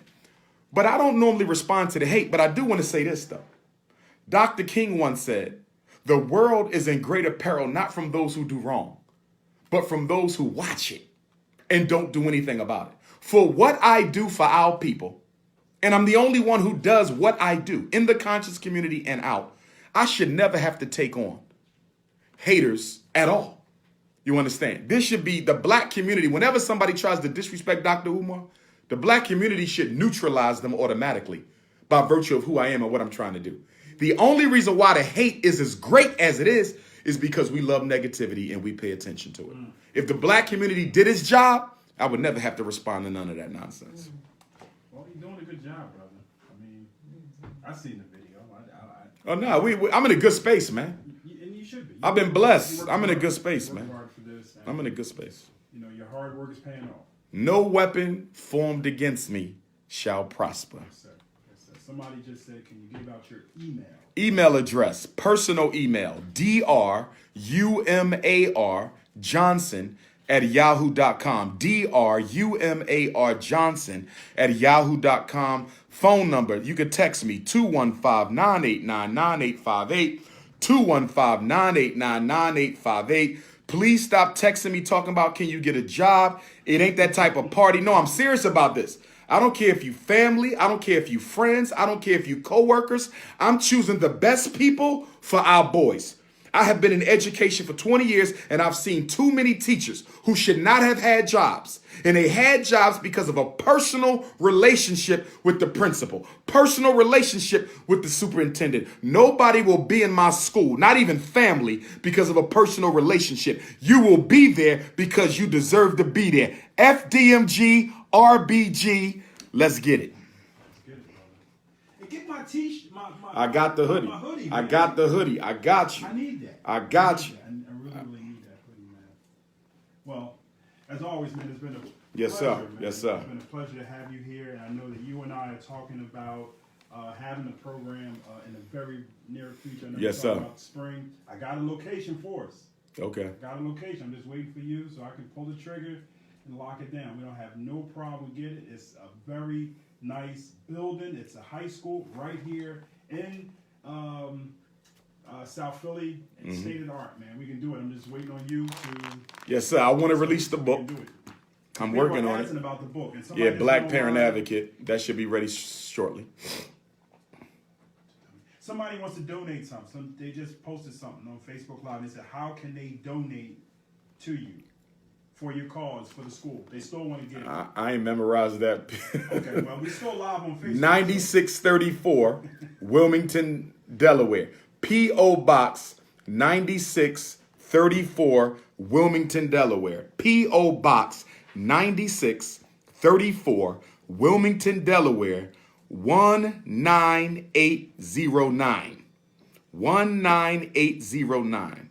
I got to memorize that. But if you accidentally send it to the Philadelphia P.O. Box, we still get it. Yes, sir. Because I'm still going to keep my Philadelphia P.O. Box as well. It's always a privilege, man. To have Yes, you sir. here. Black Power. God willing, we will see North you. Philly, what up? West Philly, South Philly, Germantown, Mount Airy, East Oak Lane, Southwest, South Side, Darby, Yaden, the whole Pennsylvania, Pittsburgh, Allentown, you feel me? Jersey, Chicago, Detroit, Miami, Cali, San Diego, Phoenix, Milwaukee, what up? Newark, Brick City, Camden, what up? DC. When are you coming to Newark? Somebody just said, when are you coming to Newark? I need a building. I need a venue that can hold 400 for Newark. So, okay, real quick. Newark, I need a venue. Oakland, California. The only reason why y'all ain't seen me back in Oakland, I haven't forgotten about Oakland. Y'all won't find no building for me. Where else? Los Angeles, we looking for a building. I got a building in San Diego. We need Oakland. We need LA. We need Milwaukee, Memphis, Tennessee, Nashville, Tennessee, Cleveland, Ohio, Cincinnati, Ohio, Jacksonville, Florida. Those are the main places I'm looking at right now, but we need venues. Where do you write the check out to? FDMG Academy. FDMG Academy. FDMG Academy. Check to FDMG Academy. Okay. Do not send school donations to my Cash App. My Cash App is for business and personal donation to me. School donations are not electronic. Check a money order only. Keep it separate. Separate. Keep it separate. Separate. We not playing them games. Separate. Well, that's it, family. Hopefully Black by Power. the next time I see this brother, it won't be time for hoodies anymore. It'll be a short sleeve. It'll be the springtime. FDMG, we got it. Team Pan-African, gangster garveyism. Africans of the diaspora, organized for success. He coming. That's it, everybody. God One willing, we'll love. see you next week. I want you to tune in this coming Thursday at 7 o'clock for the Joy and Troy show. And what's the topic that you guys are talking about? Joe, what's the topic? Well, we're gonna go deep this Thursday. We're gonna ask for singles and couples to call in and talk to us about what it is Yes. that they need